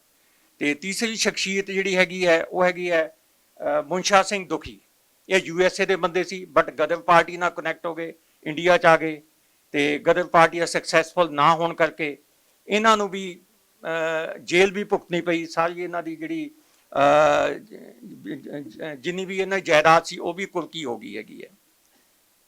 ਤੀਸਰੇ ਨੰਬਰ ਤੇ ਹਨਗੇ ਨੇ ਸਰਦਾਰ SG ਠਾਕਰ ਸਿੰਘ, ਇਹ ਰਿਨਾਊਂਡ ਆਰਟਿਸਟ ਨੇ, ਤੇ ਇਹ 1924 ਦੇ ਵਿੱਚ ਇਹਨਾਂ ਨੇ ਆਪਣੀ ਪੇਂਟਿੰਗ ਆਫਟਰ ਬਾਥ ਜਿਹੜੀ ਹੈ ਲੰਡਨ 'ਚ ਭੇਜੀ ਸੀਗੀ, ਜਿਹਨੂੰ ਸੈਕੰਡ ਪ੍ਰਾਈਜ਼ ਮਿਲਿਆ, ਤੇ 500 ਪਾਉਂਡ ਦਾ ਇਹਨਾਂ ਨੂੰ ਇਨਾਮ ਮਿਲਿਆ, ਜਿਹਦੇ ਵਿੱਚ ਇੱਕ ਲੇਡੀ ਪਿੱਛੇ ਆਪਣਾ ਬਾਲ ਸਰਾ ਲਈ ਹੈ, ਤੇ ਉਹ ਆਫਟਰ ਬਾਥ ਉਹਦੇ ਸਾਰੇ ਦਿਖਾਈ ਗਏ ਨੇ। ਬਹੁਤ ਸੋਹਣਾ ਹੈਗਾ, ਤੇ ਵੈਲ ਨੋਨ ਆਰਟਿਸਟ ਨੇ। ਇਹ ਜਿਹੜੀਆਂ 4 ਫੋਟੋਆਂ ਮੈਂ ਤਾਂ ਤੁਹਾਨੂੰ ਦੱਸ ਰਿਹਾ। ਅੱਛਾ ਠੀਕ ਹੈ ਜੀ, ਚਲੋ ਜੀ ਨੀਚੇ। ਫਿਰ ਉਸ ਤੋਂ ਬਾਅਦ ਹੈਗਾ ਨੀਚੇ ਸੋਭਾ ਸਿੰਘ, ਉਸ ਤੋਂ ਸੋਭਾ ਸਿੰਘ ਆਰਟਿਸਟ ਤੁਸੀਂ ਵੈਲ ਨੋਨ ਹੋ, ਕਰਨੈਲ ਸਿੰਘ ਜੀ ਨੇ, ਤਰਲੋਕ ਸਿੰਘ ਆਰਟਿਸਟ, ਉਸ ਤੋਂ ਬਾਅਦ ਗਿਆਨੀ ਜੈਲ ਸਿੰਘ, ਤੇ ਆਪਣਾ ਸਰੂਪ ਸਿੰਘ ਕੱਲਾ, ਇਹਨੂੰ ਜਾਣਦੇ ਹੋ, ਭਾਈ ਗੁਰਦੇਵ ਸਿੰਘ, ਮੇਹਰ ਸਿੰਘ, ਲਾਸਟ ਮੋਤਾ ਸਿੰਘ, ਜਿਹੜੇ ਮਤਲਬ ਕਿ ਉੱਥੇ ਆਪਣੇ ਪਹਿਲੇ ਪਗੜੀਧਾਰੀ ਮਤਲਬ ਕਿ ਜੱਜ ਬਣੇ ਨੇ। ਤੇ ਇਹ ਤੋਂ ਬਾਅਦ ਫਿਰ ਮੈਂ ਸਰਦਾਰ ਇਹਨਾਂ ਦੀ ਸਾਹਿਬ ਬਲਕਾਰ ਸਿੰਘ ਦਾ ਬਹੁਤ ਧੰਨਵਾਦ ਕਰਦਾ, ਜਿਨ੍ਹਾਂ ਨੂੰ ਕੋਈ ਜਾਣ ਪਛਾਣ ਦੀ ਕੋਈ ਮੁਹਤਾਜ ਨਹੀਂ ਹਨਗੇ, ਤੇ ਇਹਨਾਂ ਦਾ ਮੈਂ ਬਹੁਤ ਧੰਨਵਾਦ ਕਰਦਾ। ਇਹਨੇ ਸਾਰੀ ਜੋ ਅਰੇਂਜਮੈਂਟ ਇੱਥੇ ਕੀਤਾ, ਇਹਨਾਂ ਦਾ ਧੰਨਵਾਦ ਹੈ। ਉਸ ਦੇ ਨਾਲ ਹੀ ਮੈਂ ਅਤੀ ਧੰਨਵਾਦੀ ਹਾਂ ਪ੍ਰੋਫੈਸਰ ਮਲਕਿੰਦਰ ਕੌਰ, ਉਹਨਾਂ ਦੇ ਸਟਾਫ ਦਾ, ਜਿਹਨੇ ਆ ਸਾਰਾ ਅਰੇਂਜਮੈਂਟ ਕੀਤਾ ਹੈਗਾ, ਸਾਨੂੰ ਬਹੁਤ ਮਦਦ ਪਹੁੰਚਾਈ ਹੈ। ਇਹਦੇ ਨਾਲ ਹੀ ਆਪਣੇ ਕਰਮਜੀਤ ਕੌਰ ਜੀ ਬੈਠੇ ਨੇ, ਇਹ ਹਨਗੇ ਨੇ ਡਾਇਰੈਕਟਰ ਲੈਂਗੁਏਜ ਡਿਪਾਰਟਮੈਂਟ ਦੇ, ਇਹਨਾਂ ਦਾ ਵੀ ਬਹੁਤ ਬਹੁਤ ਧੰਨਵਾਦ ਕਰਦੇ ਹਾਂ ਜੀ। ਤੇ ਉਸ ਦੇ ਨਾਲ ਹੀ ਮੈਂ ਜਿਹੜੇ ਆ ਤੇ ਇਹਨਾਂ ਦਾ ਮੰਚ ਸੰਭਾਲਿਆ, ਜਿਨ੍ਹਾਂ ਨੇ ਅੱਜ ਦਾ ਸਰਦਾਰ ਉਜਾਗਰ ਸਿੰਘ ਜੀ, ਇਹਨਾਂ ਦਾ ਵੀ ਬਹੁਤ ਧੰਨਵਾਦ ਕਰਦੇ ਹਾਂ। ਇਹਨਾਂ ਨੇ ਇੱਥੇ ਆ ਕੇ ਬਹੁਤ ਸੂਝਮ ਤਰੀਕੇ ਦੇ ਨਾਲ, ਇਹ ਤਾਂ ਵੈਲ ਨੋਨ ਫਿਗਰ ਸੰਗ ਨੇ, ਮੁਹਤਾਜ ਨੇ ਕਿਸੇ ਜਾਣਕਾਰੀ ਨੂੰ, ਹਰ ਇੱਕ ਜਗ੍ਹਾ ਤੇ ਆਰਟੀਕਲ ਅਕਸਰ ਛਪਦੇ ਰਹਿੰਦੇ ਨੇ ਅਖਬਾਰਾਂ ਦੇ ਵਿੱਚ। ਇਸ ਤੋਂ ਬਾਅਦ ਮੈਂ ਸਾਰੇ ਹੀ ਜਿਹੜੇ ਪਤਵੰਤੇ ਸੱਜਣ ਇੱਥੇ ਆਏ ਨੇ, ਜਿੰਨੇ ਵੀ ਪਤਵੰਤੇ ਸੱਜਣ ਆਏ ਨੇ ਸਾਡੇ ਕੋਲ, ਜਿਨ੍ਹਾਂ 'ਚ DS ਕਪੂਰ ਜੀ ਬੈਠੇ ਨੇ, ਲੈਂਗੁਏਜ ਡਿਪਾਰਟਮੈਂਟ ਦੇ ਪਹਿਲੇ ਬੈਠੇ ਨੇ, ਮਿਸਟਰ ਗਿੱਲ ਸਾਹਿਬ ਡਾਇਰੈਕਟਰ ਬੈਠੇ ਨੇ, ਤੇ ਮਿਸ ਬਲਵਿੰਦਰ ਕੌਰ ਬੈਠੇ ਨੇ, ਮੁਖੀ ਹਨਗੇ ਨੇ ਰੀਜਨਲ ਸੈਂਟਰ ਬਠਿੰਡਾ ਦੇ, ਉਹਦੇ ਵੀ ਅਸੀਂ ਧੰਨਵਾਦੀ ਹਾਂ, ਉਹ ਇੱਥੇ ਆਏ ਨੇ। ਤੇ ਉਹਦੇ ਨਾਲ ਹੀ ਆਪਣਾ ਜਸਵੀਰ ਕੌਰ ਜਿਹੜੇ ਨੇ, ਡਾਕਟਰ ਜਸਵੀਰ ਕੌਰ ਜਿਹੜੇ ਪ੍ਰਿੰਸੀਪਲ ਨੇ ਆਪਣਾ ਗੁਰਮਤ ਕਾਲਜ ਦੇ, ਉਹ ਆਏ ਨੇ। ਇਹਨਾਂ ਸਭ ਦਾ ਧੰਨਵਾਦ ਕਰਦੇ ਹਾਂ। ਗੁਰਮੀਤ ਸਿੰਘ ਜੀ ਜਿਹੜੇ ਮੁਖੀ ਸੀ ਆਪਣਾ ਇਹਦੇ ਗੁਰੂ ਗੋਬਿੰਦ ਸਿੰਘ ਭਵਨ, ਤੇ ਉਹਦੇ 'ਚ ਉਹਨਾਂ ਦਾ ਕਰਦੇ ਹਾਂ। ਕੇਹਰ ਸਿੰਘ ਦਾ ਕਰਦੇ ਹਾਂ। ਸੁਰਿੰਦਰ ਸਿੰਘ ਜੱਬਲ ਜੀ ਦਾ ਵੀ ਧੰਨਵਾਦ ਕਰਦੇ ਹਾਂ, ਜਿਨ੍ਹਾਂ ਨੇ ਅੱਜ ਜਿਹੜਾ ਇਨਾਮ ਜਿਹੜਾ ਉਲੀਕਿਆ ਹੈਗਾ 1 ਕਰੋੜ, ਜਿਹੜਾ ਉਹਨਾਂ ਨੇ 1 ਲੱਖ ਰੁਪਇਆ ਜਿਹੜਾ ਦੇਣਗੇ ਉਹਨਾਂ ਨੂੰ, ਜਿਹੜਾ ਤੇ PhD ਕਰੇਗਾ ਜੱਸਾ ਸਿੰਘ ਰਾਮਗੜੀਆ ਦੇ, ਤੇ ਇਹਨਾਂ ਦੇ ਕਰੇਗਾ। ਬਾਕੀ ਮੀਡੀਆ ਦਾ ਵੀ ਧੰਨਵਾਦ ਕਰਦੇ ਹਾਂ। ਕੁਲਵੰਤ ਸਿੰਘ ਜੀ ਦਾ ਤੇ ਰਵੀ ਜੀ ਦਾ ਤੇ ਆਪਣਾ ਉਦੋਂ ਆਏ ਨੇ ਸੱਤ ਸਮੁੰਦਰੋਂ ਪਾਰ, ਇਹਨਾਂ ਦੇ ਵੋਲਿਊਮ ਚੱਲਦੇ ਨੇ ਇੰਟਰਨੈਟ, ਇਹਨਾਂ ਦਾ ਕਰਦੇ ਹਾਂ। ਇਸ ਦੇ ਨਾਲ ਸਟੇਜ ਦੇ ਸਾਹਮਣੇ ਬੈਠੇ ਜਿੰਨੇ ਵੀ ਪ੍ਰੋਫੈਸਰ ਸਾਹਿਬਾਨ ਨੇ, ਸਟੂਡੈਂਟ ਨੇ, ਮੁਖੀ ਨੇ, ਮੈਂ ਸਭ ਦਾ ਨਾਂ ਨਹੀਂ ਲੈ ਸਕਦਾ, ਟਾਈਮ ਮੈਨੇ ਸ਼ਾਰਟ ਵਾਸਤੇ ਕਿਹਾ। ਮੈਂ ਸਭ ਦਾ ਹੀ ਧੰਨਵਾਦ ਕਰਦਾ ਇਸ ਸਮਾਗਮ 'ਚ ਆਇਆ ਤੇ ਤੁਸੀਂ ਇਹਨਾਂ ਨੂੰ ਸਮਾਗਮ ਨੂੰ ਤੁਸੀਂ ਅੱਜ ਚਾਰ ਚੰਦ ਲਾਏ ਨੇ, ਸ਼ਾਨਦਾਰ ਇਹਦੇ 'ਚ ਕੀਤਾ। ਮੈਂ ਇਹਦੇ ਬਾਅਦ ਧੰਨਵਾਦ ਕਰਦਾ। ਵਾਹਿਗੁਰੂ ਜੀ ਕਾ ਖਾਲਸਾ, ਵਾਹਿਗੁਰੂ ਜੀ ਕੀ ਫਤਿਹ। ਡਾਕਟਰ ਬਲਵਿੰਦਰ ਕੌਰ ਸਾਡੇ ਪੰਜਾਬੀ ਵਾਲਿਆਂ ਵਿੱਚ, ਰਿਲੀਜਨ ਵਾਲਿਆਂ ਵਿੱਚ ਜਾਣੀ ਪਛਾਣੀ ਕੁੜੀ ਹੈ ਇਹ, ਔਰ ਆਪਣੇ ਤੱਕੜ ਸੁਭਾਅ ਵਾਸਤੇ ਜਾਣੀ ਜਾਂਦੀ ਹੈ, ਔਰ ਬੜੀ ਕਲੈਰਿਟੀ ਨਾਲ ਗੱਲ ਕਰਦੀ ਹੈ, ਬੜੀ ਕੌਨਫੀਡੈਂਸ ਨਾਲ ਗੱਲ ਕਰਦੀ ਹੈ। ਤੇ ਮੈਂ ਸਮਝਦਾ ਕਿ ਉਹ ਤੁਹਾਡੇ ਨਾਲ ਗੱਲ ਕਰਦੇ ਰੂਬਰੂ ਹੈ ਤੁਹਾਡੇ ਸਾਰਿਆਂ ਦੇ। ਖੁੱਲਾ ਜਿਹੜਾ ਹੁਣ ਮੰਚ ਤੇ ਆ ਜਾ।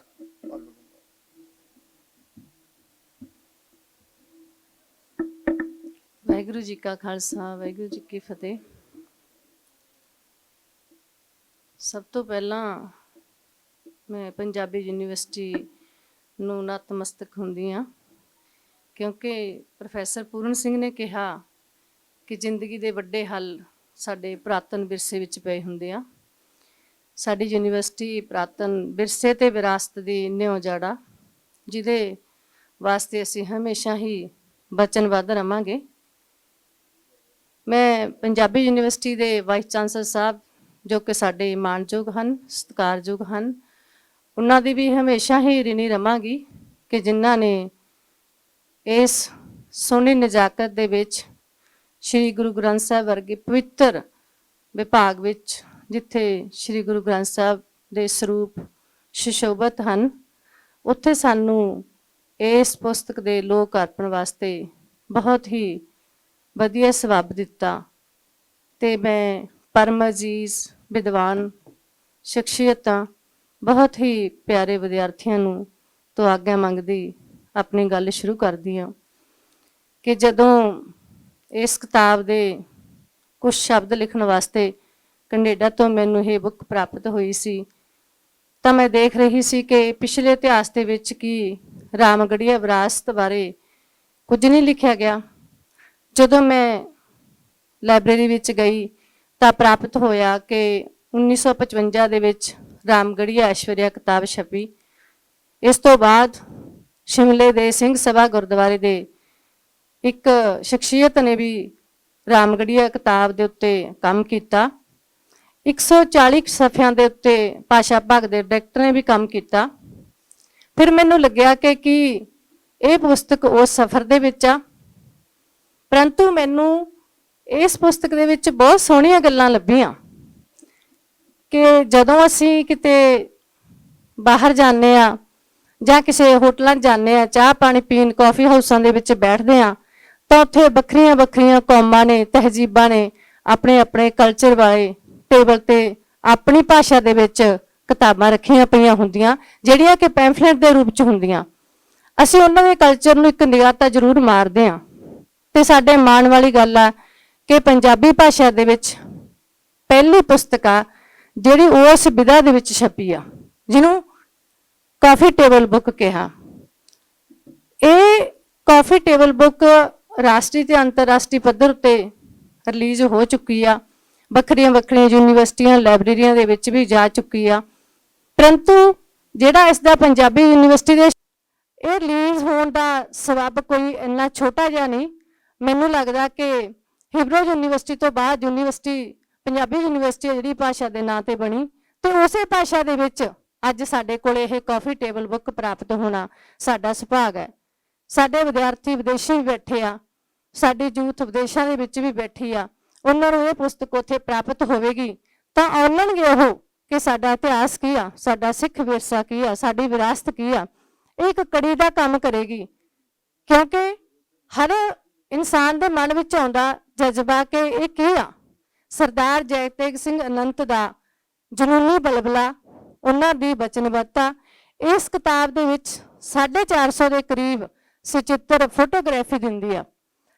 ਜਦੋਂ ਮੈਂ ਫੋਟੋਗ੍ਰਾਫੀ ਦੇਖੀ ਤਾਂ ਫੋਟੋਗ੍ਰਾਫੀ ਦੇ ਨਏ ਨਕਸ਼ਾਂ ਦੇ ਉੱਤੇ ਬਹੁਤ ਹੀ ਇਸ ਤਰ੍ਹਾਂ ਲੱਗਦਾ ਸੀ ਕਿ ਸਾਡੀਆਂ ਸਿੱਖ ਜੰਗਾਂ, ਸਿੱਖ ਸ਼ਹਾਦਤਾਂ, ਸਿੱਖ ਸੰਘਰਸ਼ ਜਾਂ ਸਿੱਖ ਮਿਸਲਾਂ ਨੇ ਕੀ ਰੋਲ ਅਦਾ ਕੀਤਾ, ਚਾਹੇ ਉਹ ਵੱਡਾ ਘੱਲੂਘਾਰਾ ਸੀ, ਚਾਹੇ ਉਹ 1947 ਸੀ, ਜਿਹਦਾ ਕੇਂਦਰ ਬਿੰਦੂ ਜੱਸਾ ਸਿੰਘ ਆਹਲੂਵਾਲੀਆ ਜੱਸਾ ਸਿੰਘ ਰਾਮਗੜੀਆ ਇੱਕ ਯੋਧਾ ਸੀ। ਇਸ ਤਰ੍ਹਾਂ ਦਾ ਯੋਧਾ ਜਿਹਦੇ ਬਾਰੇ ਪ੍ਰੋਫੈਸਰ ਪੂਰਨ ਸਿੰਘ ਨੇ ਕਿਹਾ ਕਿ ਯੋਧਾ ਕੋਈ ਟੀਨ ਦਾ ਪੀਪਾ ਨਹੀਂ ਹੁੰਦਾ ਕਿ ਜਰਾਂ ਕੋ ਬੁੱਲਾ ਆਇਆ ਪਿੰਗਲ ਗਿਆ, ਜਰਾਂ ਕੋ ਬੁੱਲਾ ਆਇਆ ਜੰਮ ਗਿਆ। ਉਹਦਾ ਗੁੱਸਾ ਲਾਉਣ ਵਾਸਤੇ ਸਦੀਆਂ ਲੱਗ ਜਾਂਦੀਆਂ ਤੇ ਉਹਦਾ ਗੁੱਸਾ ਆਉਣ ਵਾਸਤੇ ਵੀ ਸਦੀਆਂ ਲੱਗ ਜਾਂਦੀਆਂ। ਜਿਵੇਂ ਅਸੀਂ ਦੇਖਦੇ ਹਾਂ ਕਿ ਬੰਦਾ ਬਹਾਦਰ ਨੂੰ ਛੋਟੇ ਸਾਹਿਬਜ਼ਾਦੇ ਦੀ ਸ਼ਹੀਦੀ ਤੋਂ ਬਾਅਦ, ਸ੍ਰੀ ਗੁਰੂ ਤੇਗ ਬਹਾਦਰ ਦੀ ਸ਼ਹੀਦੀ ਤੋਂ ਬਾਅਦ ਜੋ ਗੁੱਸਾ ਆਇਆ, ਉਸ ਰੋਹ ਦੇ ਵਿੱਚ ਮੈਨੂੰ ਲੱਗਦਾ ਸਾਡਾ ਸਿੱਖ ਸੰਘਰਸ਼ ਅੱਗੇ ਵਧਦਾ ਗਾ। ਫਿਰ ਜਦੋਂ ਅਸੀਂ ਅਗਲੀ ਗੱਲ ਕਰਦੇ ਹਾਂ ਕਿ ਇਸ ਕਿਤਾਬ ਦੇ ਵਿੱਚ 1000 ਤੋਂ ਉੱਪਰ ਬੇਨਿਆਜ਼ ਹਸਤੀਆਂ ਬਾਰੇ ਗੱਲ ਕੀਤੀ ਗਈ ਆ, ਉਹ ਹਸਤੀਆਂ ਕੌਣ ਆ? ਕੱਲੇ ਕੱਲੇ ਹਸਤੀ ਬਾਰੇ ਜਦੋਂ ਅਸੀਂ ਗੱਲ ਕਰਦੇ ਹਾਂ ਤਾਂ ਸਾਡੇ ਸਾਹਮਣੇ ਸਾਡੇ ਸਿੱਖ ਇਤਿਹਾਸ, ਸਿੱਖ ਵਿਰਸਾ, ਸਿੱਖ ਸਿਧਾਂਤ ਦੀ ਗੱਲ ਆਉਂਦੀ ਆ। ਮੈਨੂੰ ਲੱਗਦਾ ਕਿ ਇੱਕ ਵਿਧਾ ਹੋਰ ਵੀ ਵੱਖਰੀ ਹੈ ਇੱਥੇ। ਸਰਦਾਰ ਜੈ ਤੇਗ ਸਿੰਘ ਧਾਰਮਿਕ ਤੇ ਸਾਹਿਤਕ ਹਲਕਿਆਂ ਦੇ ਵਿੱਚ ਬੇਸ਼ੱਕ ਜਾਣੇ ਜਾਂਦੇ ਆ, ਪਰ ਉਹਨਾਂ ਦੀ ਜਿਹੜੀ ਸੰਪਾਦਨ ਕਲਾ ਜਾਂ ਉਹਨਾਂ ਦੀ ਫੋਟੋਗ੍ਰਾਫੀ ਆ, ਉਹ ਸਾਡੇ ਵਿੱਚ ਇੱਕ ਵੱਖਰੀ ਵਿਧਾ ਲੈ ਆਈ। ਕਿਉਂਕਿ ਵਾਰਤਕ ਦੇ ਵਿੱਚ ਅਸੀਂ ਜਦੋਂ ਪੜ੍ਹਦੇ ਹਾਂ ਤਾਂ ਵਾਰਤਕ ਦੇ ਵਿੱਚ ਕਈ ਵਾਰੀ ਸਾਡੀ ਦਿਲਚਸਪੀ ਨਹੀਂ ਬਣਦੀ। ਜਦੋਂ ਅਸੀਂ ਕੋਈ ਐਡਿਟ ਹੋਈ ਸਚਿੱਤਰ ਕਿਤਾਬ ਦੇਖਦੇ ਹਾਂ ਤਾਂ ਉਹਦੇ ਵਾਸਤੇ ਅਸੀਂ ਕਿਤੇ ਨਾ ਕਿਤੇ ਲੀਨ ਹੋ ਜਾਂਦੇ ਆ। ਉਹਦੇ ਵਾਸਤੇ ਸਾਨੂੰ ਗੱਲ ਸੌਖੀ ਲੱਗਦੀ ਹੈ, ਸੌਖੀ ਜਾਣਕਾਰੀ ਮਿਲਦੀ ਆ। ਤੇ ਇਹ ਪੁਸਤਕ ਮੈਨੂੰ ਲੱਗਦਾ ਸਾਡੇ ਵਿੱਚ ਇੱਕ ਪੁਲ ਦਾ ਕੰਮ ਕਰੂਗੀ।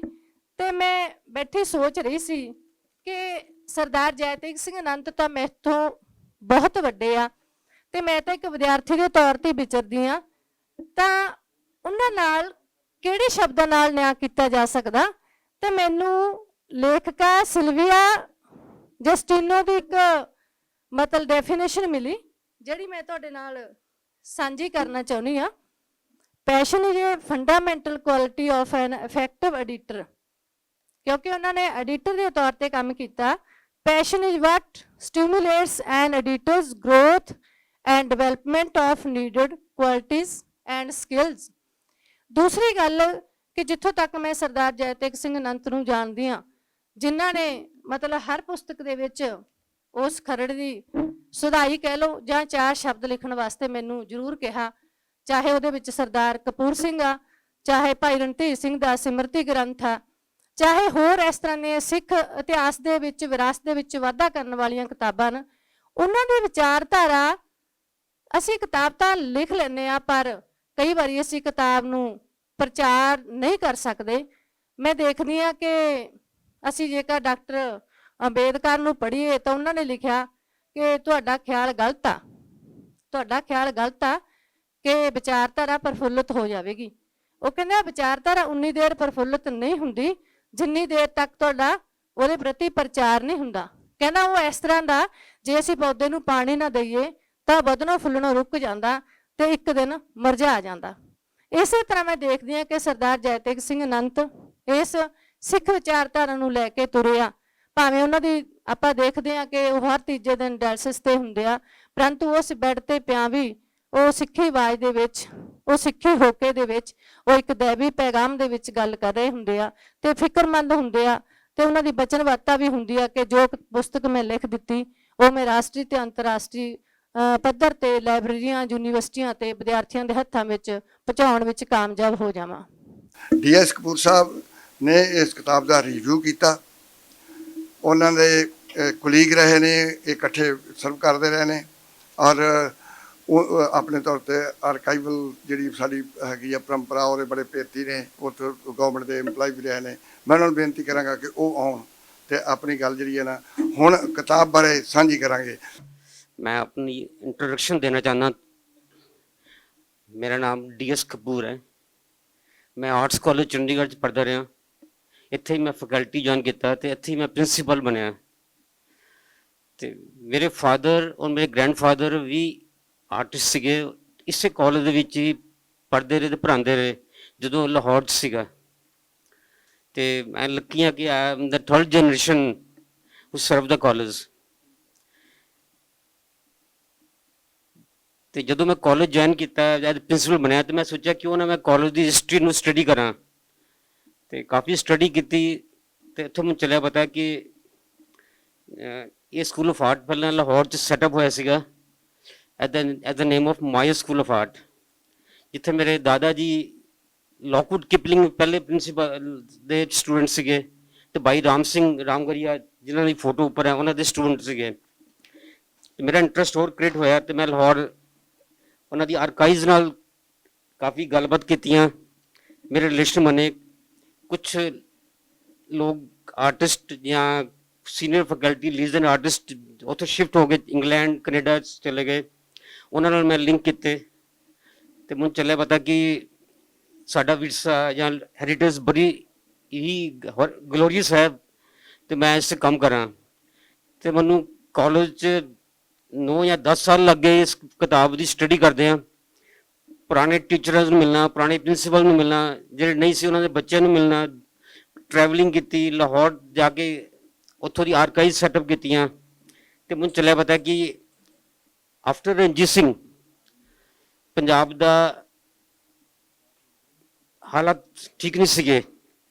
Lord mayo Richard governor general ਬਣ ਕੇ ਆਏ ਤੇ ਉਹਨਾਂ ਨੇ ਦੇਖਿਆ ਕਿ ਜਿਹੜੇ ਪੰਜਾਬੀਜ਼ ਨੇ ਇਹ ਬੜੇ ਮਿਹਨਤੀ ਨੇ, ਉਹ ਬੜੇ ਸਿੰਸੀਅਰ ਨੇ, ਉਹ ਬਹੁਤ ਅੱਛਾ ਕੰਮ ਕਰ ਰਹੇ ਨੇ, ਤੇ ਉਹਨਾਂ ਨੇ ਪੰਜਾਬੀਆਂ ਨੂੰ, ਸਿੱਖਾਂ ਨੂੰ ਬੜਾ ਪਿਆਰ ਕੀਤਾ ਤੇ ਉਹ ਆਪਣੇ ਪੇਸ਼ ਬਦਲ ਕੇ ਜਾਂਦੇ ਸੀਗੇ। ਤੇ ਜਿੱਥੇ ਕੋਈ ਦੇਖਣਾ ਕੋਈ ਕਰਾਫਟਮੈਨ ਜਾਂ ਕੋਈ ਪੰਜਾਬੀ ਕੰਮ ਕਰ ਰਿਹਾ ਤੇ ਉਹਦੇ ਕੋਲ ਜਾ ਕੇ ਬੈਠਣਾ, ਉਹਦੇ ਨਾਲ ਗੱਲ ਕਰਨੀ, ਤੇ ਉਹ ਹਰਮਨ ਪਿਆਰੇ ਬਣ ਗਏ ਲਾਰਡ ਮਾਇਓ ਰਿਚਰਡ, ਜਿਨ੍ਹਾਂ ਦਾ ਕਿਸੇ ਪਠਾਨ ਨੇ ਬਾਅਦ ਚ ਮਰਡਰ ਕਰਤਾ ਸੀਗਾ ਤੇ ਉਹਨਾਂ ਦੇ ਨਾਂ ਤੇ ਹੀ ਵੀ Lord Mayo school of art setup ਹੋਇਆ ਸੀ, ਜਿਹੜਾ ਕਿ ਕੁਛ ਉਸ ਟਾਈਮ ਦੇ ਜਿਹੜੇ ਬੁੱਧੀਜੀਵੀ ਲੋਕ ਸੀਗੇ ਉਹਨਾਂ ਨੇ ਮਿਲ ਕੇ ਸੈਟਅਪ ਕੀਤਾ। ਤੇ ਇੱਕ ਤੁਹਾਨੂੰ ਹੋਰ ਬੜੀ ਗੱਲ ਦੱਸਾਂਗਾ ਇੰਟਰਸਟਿੰਗ, ਜਦੋਂ ਬ੍ਰਿਟਿਸ਼ਰਸ ਇੰਡੀਆ ਆਏ ਤੇ ਉਹਨਾਂ ਦਾ ਡਰੈਸ ਕੋਡ ਸੀਗਾ ਸਕਰਟ ਐਂਡ ਸ਼ਰਟ, ਉਹ red white and black check the skirt ਪਾਉਂਦੇ ਸੀਗੇ, ਨਾਲ ਸ਼ਰਟ ਪਾਉਂਦੇ ਸੀਗੇ। ਪੈਂਟ ਪਾਣੀ ਉਹਨਾਂ ਨੂੰ ਸਿਖਾਈ ਪੰਜਾਬੀਆਂ ਨੇ, ਰਾਮਗਰੀਆਜ਼ ਨੇ। ਇੱਕ ਵਾਰੀ ਇੱਕ ਅੰਗਰੇਜ਼ ਕਿਸੇ ਕਰਾਫਟਮੈਨ ਕਾਰਪੈਂਟਰ ਨਾਲ ਗੱਲ ਕਰ ਰਿਹਾ ਸੀਗਾ ਤੇ ਉਹ ਕਾਰਪੈਂਟਰ ਨੇ ਪਜਾਮਾ ਪਾਇਆ ਸੀਗਾ, ਤੇ ਉਹ ਅੰਗਰੇਜ਼ ਸੋਚਿਆ ਕਿ ਬੜਾ ਕੰਫਰਟੇਬਲ ਫੀਲ ਕਰ ਰਿਹਾ, ਬੜਾ ਕੰਫਰਟੇਬਲੀ ਕੰਮ ਕਰ ਰਿਹਾ, ਜਦਕਿ ਸਕਰਟ ਵਿੱਚ ਅਸੀਂ ਇੰਨਾ ਨਹੀਂ ਕਰ ਪਾਉਂਦੇ। ਤੇ ਉਸਨੇ ਉਸ ਤੋਂ ਉਹ ਪਜਾਮਾ ਮੰਗ ਲਿਆ। ਉਹ ਜਾ ਕੇ ਆਪਣੇ ਟੇਲਰ ਨੂੰ ਕਿਹਾ ਕਿ ਇਹ ਜਿਹੜਾ ਪੀਸ ਹੈ ਇਸ ਨੂੰ ਤੂੰ ਕਨਵਰਟ ਕਰ ਦੇ, ਇਹਦੇ ਬੈਲਟ ਪਾ ਦੇ ਜਿੱਥੇ ਨਾਲਾ ਪਾਉਂਦੇ ਆ, ਤੇ 2-3 ਪੌਕਟਾਂ ਲਗਾ ਦੇ। ਤੇ ਉਹ ਟੇਲਰ ਨੇ ਉਹ ਜਿਹੜਾ ਪਜਾਮਾ ਸੀਗਾ ਉਹਨੂੰ ਪੈਂਟ ਵਿੱਚ ਕਨਵਰਟ ਕਰਤਾ ਤੇ ਅੰਗਰੇਜ਼ਾਂ ਨੂੰ ਪੈਂਟ ਪਾਣੀ ਪੰਜਾਬੀਆਂ ਨੇ ਸਿਖਾਈ, ਰਾਮਗਰੀਆਂ ਨੇ ਸਿਖਾਈ, ਜੋ ਮੇਰੀ ਆਈ ਥਿੰਕ ਜੋ ਮੇਰੀ ਹਿਸਟਰੀ ਮੈਂ ਨਹੀਂ ਤੇ ਅਦਰਵਾਈਜ਼ ਉਹ ਸਕਰਟ ਪਾਉਂਦੇ ਸੀ, ਤੁਸੀਂ ਹਿਸਟਰੀ ਦੇਖ ਲਓ। ਸੋ ਇਹ ਬਹੁਤ ਵੱਡੀ ਗੱਲ ਹੈ। ਇਸ ਤੋਂ ਬਾਅਦ ਉਹ ਪੈਂਟ ਬੜੀ ਪਪੂਲਰ ਹੋਈ, ਜੀਨ ਤੱਕ ਆ ਗਈਆਂ। ਸੋ ਦੂਸਰਾ ਸੈਕੰਡਲੀ ਮੈਂ ਬਹੁਤ ਧੰਨਵਾਦੀ ਹਾਂ ਜਤੇਜ ਸਿੰਘ ਅਨੰਤ ਜੀ ਦਾ। ਮੈਂ ਤੇ ਇਹ ਬੜੇ ਸੀਨੀਅਰ ਸਟੂਡੈਂਟ ਸੀ ਕਾਲਜ ਵਾਰਡ ਦੇ, ਮੈਂ ਤਾਂ ਉਦੋਂ ਕਾਲਜ ਗਿਆ ਵੀ ਨਹੀਂ ਸੀਗਾ, ਇਹ ਪਹਿਲਾਂ ਹੀ ਪਾਸ ਕਰ ਗਏ ਸੀਗੇ। ਆਈ ਥਿੰਕ ਮੇਰਾ ਉਹਨਾਂ ਦਾ 12 ਜਾਂ 15 ਸਾਲ ਦਾ ਫਰਕ ਸੀਗਾ ਕਾਲਜ ਜੁਆਇਨ ਕਰਨ ਦਾ। ਤੇ ਜਦੋਂ ਸਟੂਡੈਂਟ ਸੀਗੇ ਤੇ ਜਦੋਂ ਮੈਂ ਕਿਤਾਬ ਦੀ ਰਚਨਾ ਕਰ ਰਿਹਾ ਸੀਗਾ, ਲਿਖ ਰਿਹਾ ਸੀਗਾ, ਤੇ ਮੈਨੂੰ ਕੁਝ ਫੋਟੋਗ੍ਰਾਫ ਦੀ ਜ਼ਰੂਰਤ ਪਈ ਤੇ ਮੈਨੂੰ ਕਿਸੇ ਨੇ ਕਿਹਾ ਕਿ ਜਤੇਜ ਸਿੰਘ ਅਨੰਤ ਕੋਲ ਤੇ ਆਰਕਾਈਵਜ਼ ਹੈ ਕਿਤਾਬ ਫੋਟੋਗ੍ਰਾਫਸ ਦੀ, ਚਾਹੇ ਉਹ ਆਰਟ ਦੀਆਂ ਹੋਣ, ਕਲਚਰ ਦੀਆਂ ਹੋਣ, ਜਾਂ ਆਰਟ ਕਾਲਜ ਦੀਆਂ ਹੋਣ, ਜਾਂ ਆਰਟਿਸਟਾਂ ਦੀਆਂ ਹੋਣ। ਮੈਂ ਇਹਨਾਂ ਕੋਲ ਗਿਆ, ਰਿਕੁਐਸਟ ਕੀਤੀ। ਪਹਿਲੇ ਤਾਂ ਇਹਨਾਂ ਨੇ ਮੈਨੂੰ ਕੋਈ ਆਪਣਾ ਨਹੀਂ ਦੱਸਦਾ, ਕੁਛ ਨਹੀਂ ਕਿਹਾ, ਟਾਲ ਮਟੋਲ ਕਰਦੇ ਰਹੇ। ਫਿਰ ਮੈਂ ਇਹਨਾਂ ਨੂੰ ਕਿਹਾ ਕਿ ਮੈਂ ਮਾਸਟਰ ਸੁਜਾਨ ਸਿੰਘ ਦਾ ਬੇਟਾ, ਕਿਉਂਕਿ ਮੇਰੇ ਫਾਦਰ ਉਹਨਾਂ ਦੇ ਟੀਚਰ ਸੀਗੇ। ਉਹ ਸੁਣਦੇ ਹੀ ਬੜੇ ਖੁਸ਼ ਹੋਏ ਤੇ ਕਹਿੰਦੇ ਕੋਈ ਗੱਲ ਨਹੀਂ ਤੂੰ ਕੱਲ ਆਈ। ਤੇ ਇਹਨਾਂ ਨੇ ਮੈਨੂੰ ਆਪਣੀਆਂ ਆਰਕਾਈਵ ਚੋਂ ਆਈ ਥਿੰਕ 100 ਤੋਂ ਉੱਪਰ ਫੋਟੋਆਂ ਦਿੱਤੀਆਂ, ਜਿਹੜੀਆਂ ਮੈਂ ਇੱਕ ਛਾਪੀਆਂ ਵੀ ਹੈ ਕਿਤਾਬ ਦੇ ਵਿੱਚ। ਜਦੋਂ college of art after partition resetup ਹੋਇਆ ਸੀ 1951 ਵਿੱਚ ਐਟ ਸ਼ਿਮਲਾ ਵਿੱਚ। ਇਸ ਤੋਂ ਬਾਅਦ ਫਿਰ ਚੰਡੀਗੜ੍ਹ ਆ ਗਿਆ ਤੇ ਆਈ ਥਿੰਕ ਜਤੇਜ ਸਿੰਘ ਅਨੰਤ 64 ਵਿੱਚ join as a student join ਕੀਤਾ ਸੀ ਇਹਨਾਂ ਨੇ। ਤੇ ਤਦ ਤੋਂ ਉਹਨਾਂ ਕੋਲ ਕੈਮਰਾ ਵੀ ਸੀਗਾ ਤੇ ਫੋਟੋਗ੍ਰਾਫੀ ਦੇ ਬੜੇ ਸ਼ੌਕੀਨ ਸੀਗੇ ਤੇ ਇਹਨਾਂ ਕੋਲ ਕਾਫੀ ਕਲੈਕਸ਼ਨ ਸੀਗੀ। ਸੋ ਮੈਨੂੰ ਆਈ ਐਮ ਥੈਂਕਫੁਲ ਕਿ ਮੈਨੂੰ ਇਹ ਕਲੈਕਸ਼ਨ ਉਹਨਾਂ ਤੋਂ ਮਿਲੀ ਜਿਹੜੀ ਕਿ ਮੈਂ ਵਿੱਚ ਛਾਪ ਪਾਇਆ। ਬੜੀਆਂ ਹਿਸਟੋਰੀਕਲ ਬੜੀ ਫੋਟੋਗ੍ਰਾਫਸ ਹੈ ਜਿਹੜੀਆਂ ਜਿਹੜੀ ਛਪੀਆਂ ਚ। ਇਹ ਕਿਤਾਬ ਜਿਹੜੀ ਹੈ 150 ਸਾਲ ਦੀ ਕਾਲਜ ਦੀ ਹਿਸਟਰੀ ਨਹੀਂ ਹੈ, ਪੰਜਾਬ ਦੀ ਹਿਸਟਰੀ ਹੈ। ਦੋ ਕੰਟਰੀਜ਼ ਦੀ ਹਿਸਟਰੀ ਹੈ, Pakistan and Chandigarh and India. ਇਹ ਚ ਜਿतने लीजेंड आर्टिस्ट ने, लीजेंड चाहे वो सतीश गुजराल ने, चाहे वो कृष्ण खन्ना जी है, चाहे वो BC सन्याल साहब ने, यानी कि सारे लीजेंड आर्टिस्ट जिन्होंने का जिक्र इतने भी किया है, सुबा सिंह जी, ठाकुर सिंह जी, वो सारे मैं कंपाइल किए ने।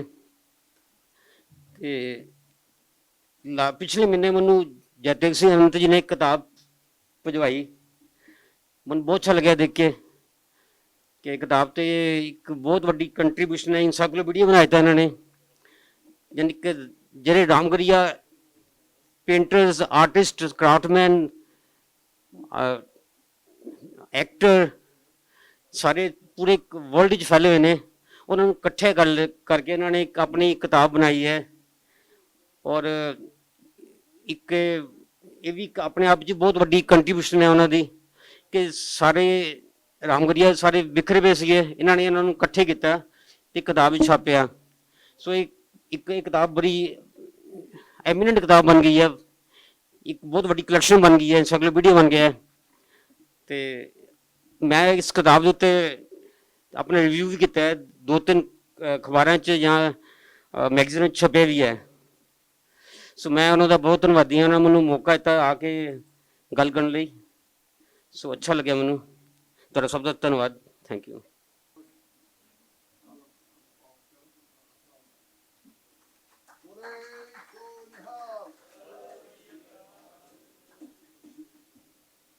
ਪੰਜਾਬੀ ਯੂਨੀਵਰਸਿਟੀ ਗੁਰੂ ਗ੍ਰੰਥ ਸਾਹਿਬ ਅਧਿਐਨ ਵਿਭਾਗ ਦੇ ਵਿੱਚ ਪਹੁੰਚੀਆਂ ਹੋਈਆਂ ਬਹੁਤ ਹੀ ਅਜੀਮ ਸ਼ਖਸੀਅਤਾਂ ਤੇ ਮੰਨੇ ਪਰਮੰਨੇ ਧੁਰੰਤਰ ਵਿਦਵਾਨ, ਜਿਨ੍ਹਾਂ ਨੂੰ ਅਸੀਂ ਕਈਆਂ ਨੂੰ ਚਲਦੇ ਫਿਰਦੇ ਇਨਸਾਈਕਲੋਪੀਡੀਆ ਵੀ ਕਹਿ ਸਕਦੇ ਹਾਂ।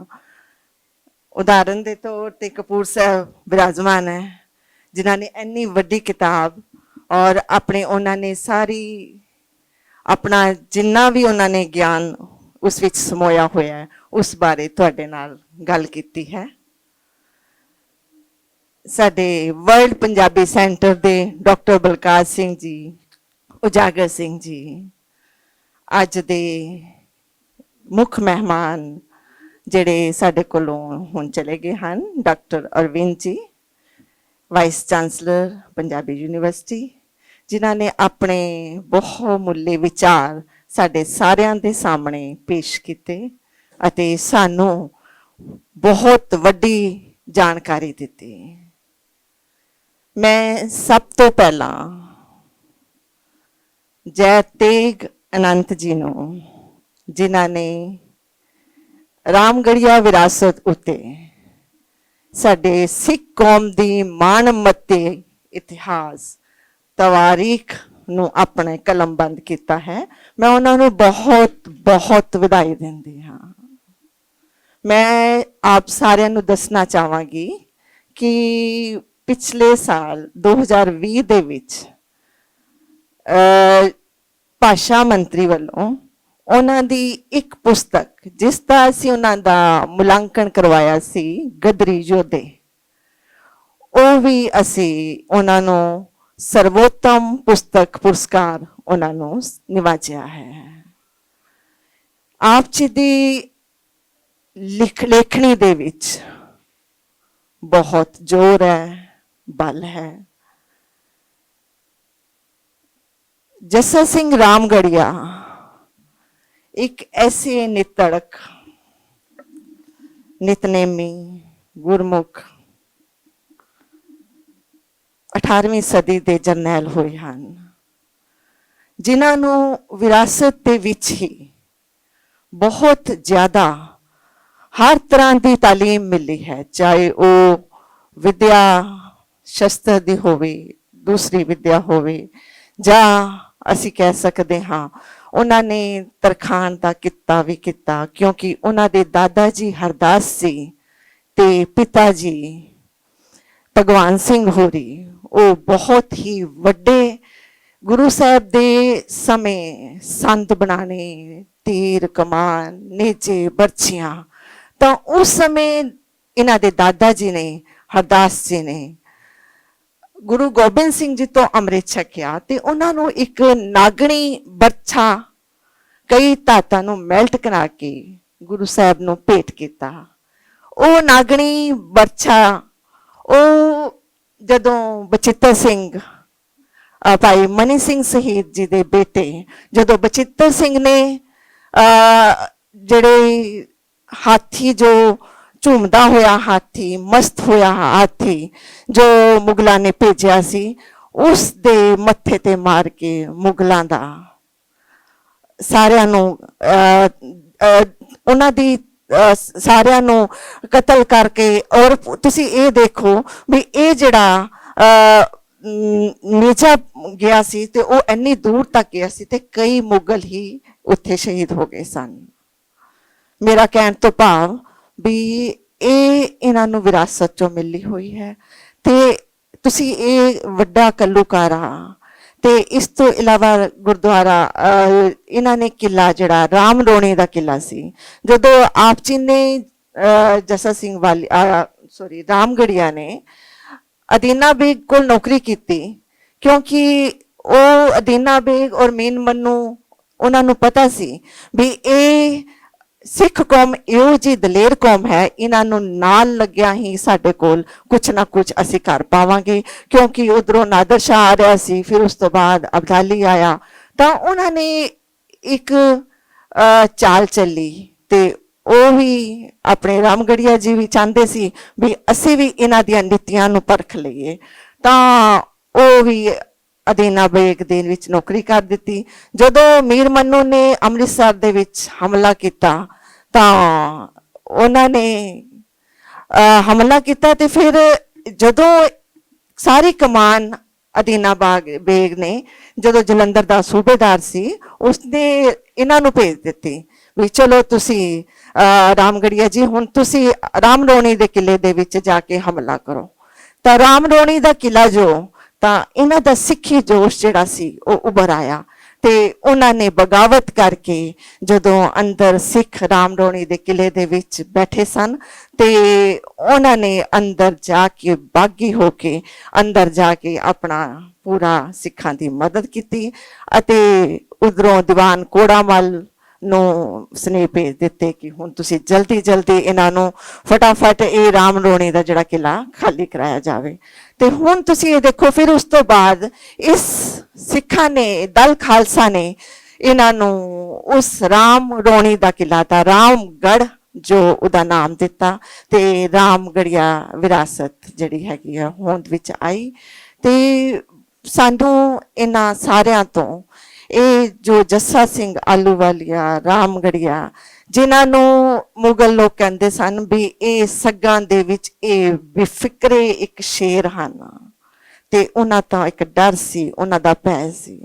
ਸਾਨੂੰ ਇਹੋ ਜਿਹੀਆਂ ਵਿਰਾਸਤਾਂ ਤੇ ਸਾਡੇ ਇਹੋ ਜਿਹੇ ਜਰਨੈਲ ਜਿਨ੍ਹਾਂ ਨੇ ਸਾਰੀ ਆਪਣੀ ਉਮਰ ਕੌਮ ਦੇ ਲੇਖੇ ਲਗਾ ਦਿੱਤੀ ਹੈ ਤੇ ਸਾਨੂੰ ਰਾਜ ਬਖਸ਼ਿਆ ਹੈ।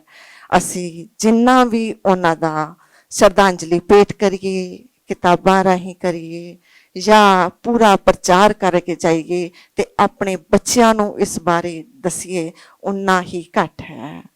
ਮੈਂ ਬਹੁਤਾ ਸਮਾਂ ਨਾ ਲੈਂਦੀ ਹੋਈ ਸਾਰਿਆਂ ਦਾ ਸ਼ੁਕਰਗੁਜ਼ਾਰ ਕਰਦੀ ਹਾਂ ਕਿ ਮੈਨੂੰ ਤੁਸੀਂ ਸਾਰਿਆਂ ਨੇ ਸੁਣਿਆ ਅਤੇ ਮੈਂ ਫਿਰ ਬਹੁਤ ਬਹੁਤ ਜੈ ਤੇਗ ਅਨੰਤ ਜੀ ਨੂੰ ਉਹਨਾਂ ਦੀ ਪੁਸਤਕ ਤਵਾਰੀਖ ਜਾਂ ਵਿਰਾਸਤੇ ਰਾਮਗੜੀਆ ਦੀ ਬਹੁਤ ਬਹੁਤ ਵਧਾਈ ਦਿੰਦੀ ਹਾਂ।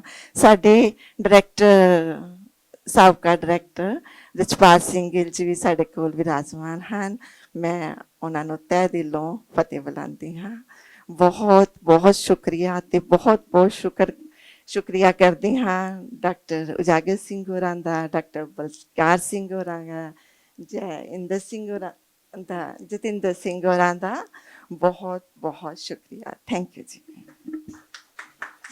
ਮੈਂ ਮਲਕਿੰਦਰ ਕੌਰ ਨੂੰ ਹੈਡ ਡਿਪਾਰਟਮੈਂਟ ਨੂੰ ਕਹਾਂ ਬੇਨਤੀ ਕਰਦਾ ਕਿ ਉਹ ਤੁਹਾਡਾ ਜਿਹੜਾ ਫਾਈਨਲੀ ਕਰਨ ਸ਼ੁਕਰੀਆ। ਵਾਹਿਗੁਰੂ ਜੀ ਕਾ ਖਾਲਸਾ ਵਾਹਿਗੁਰੂ ਜੀ ਕੀ ਫਤਿਹ।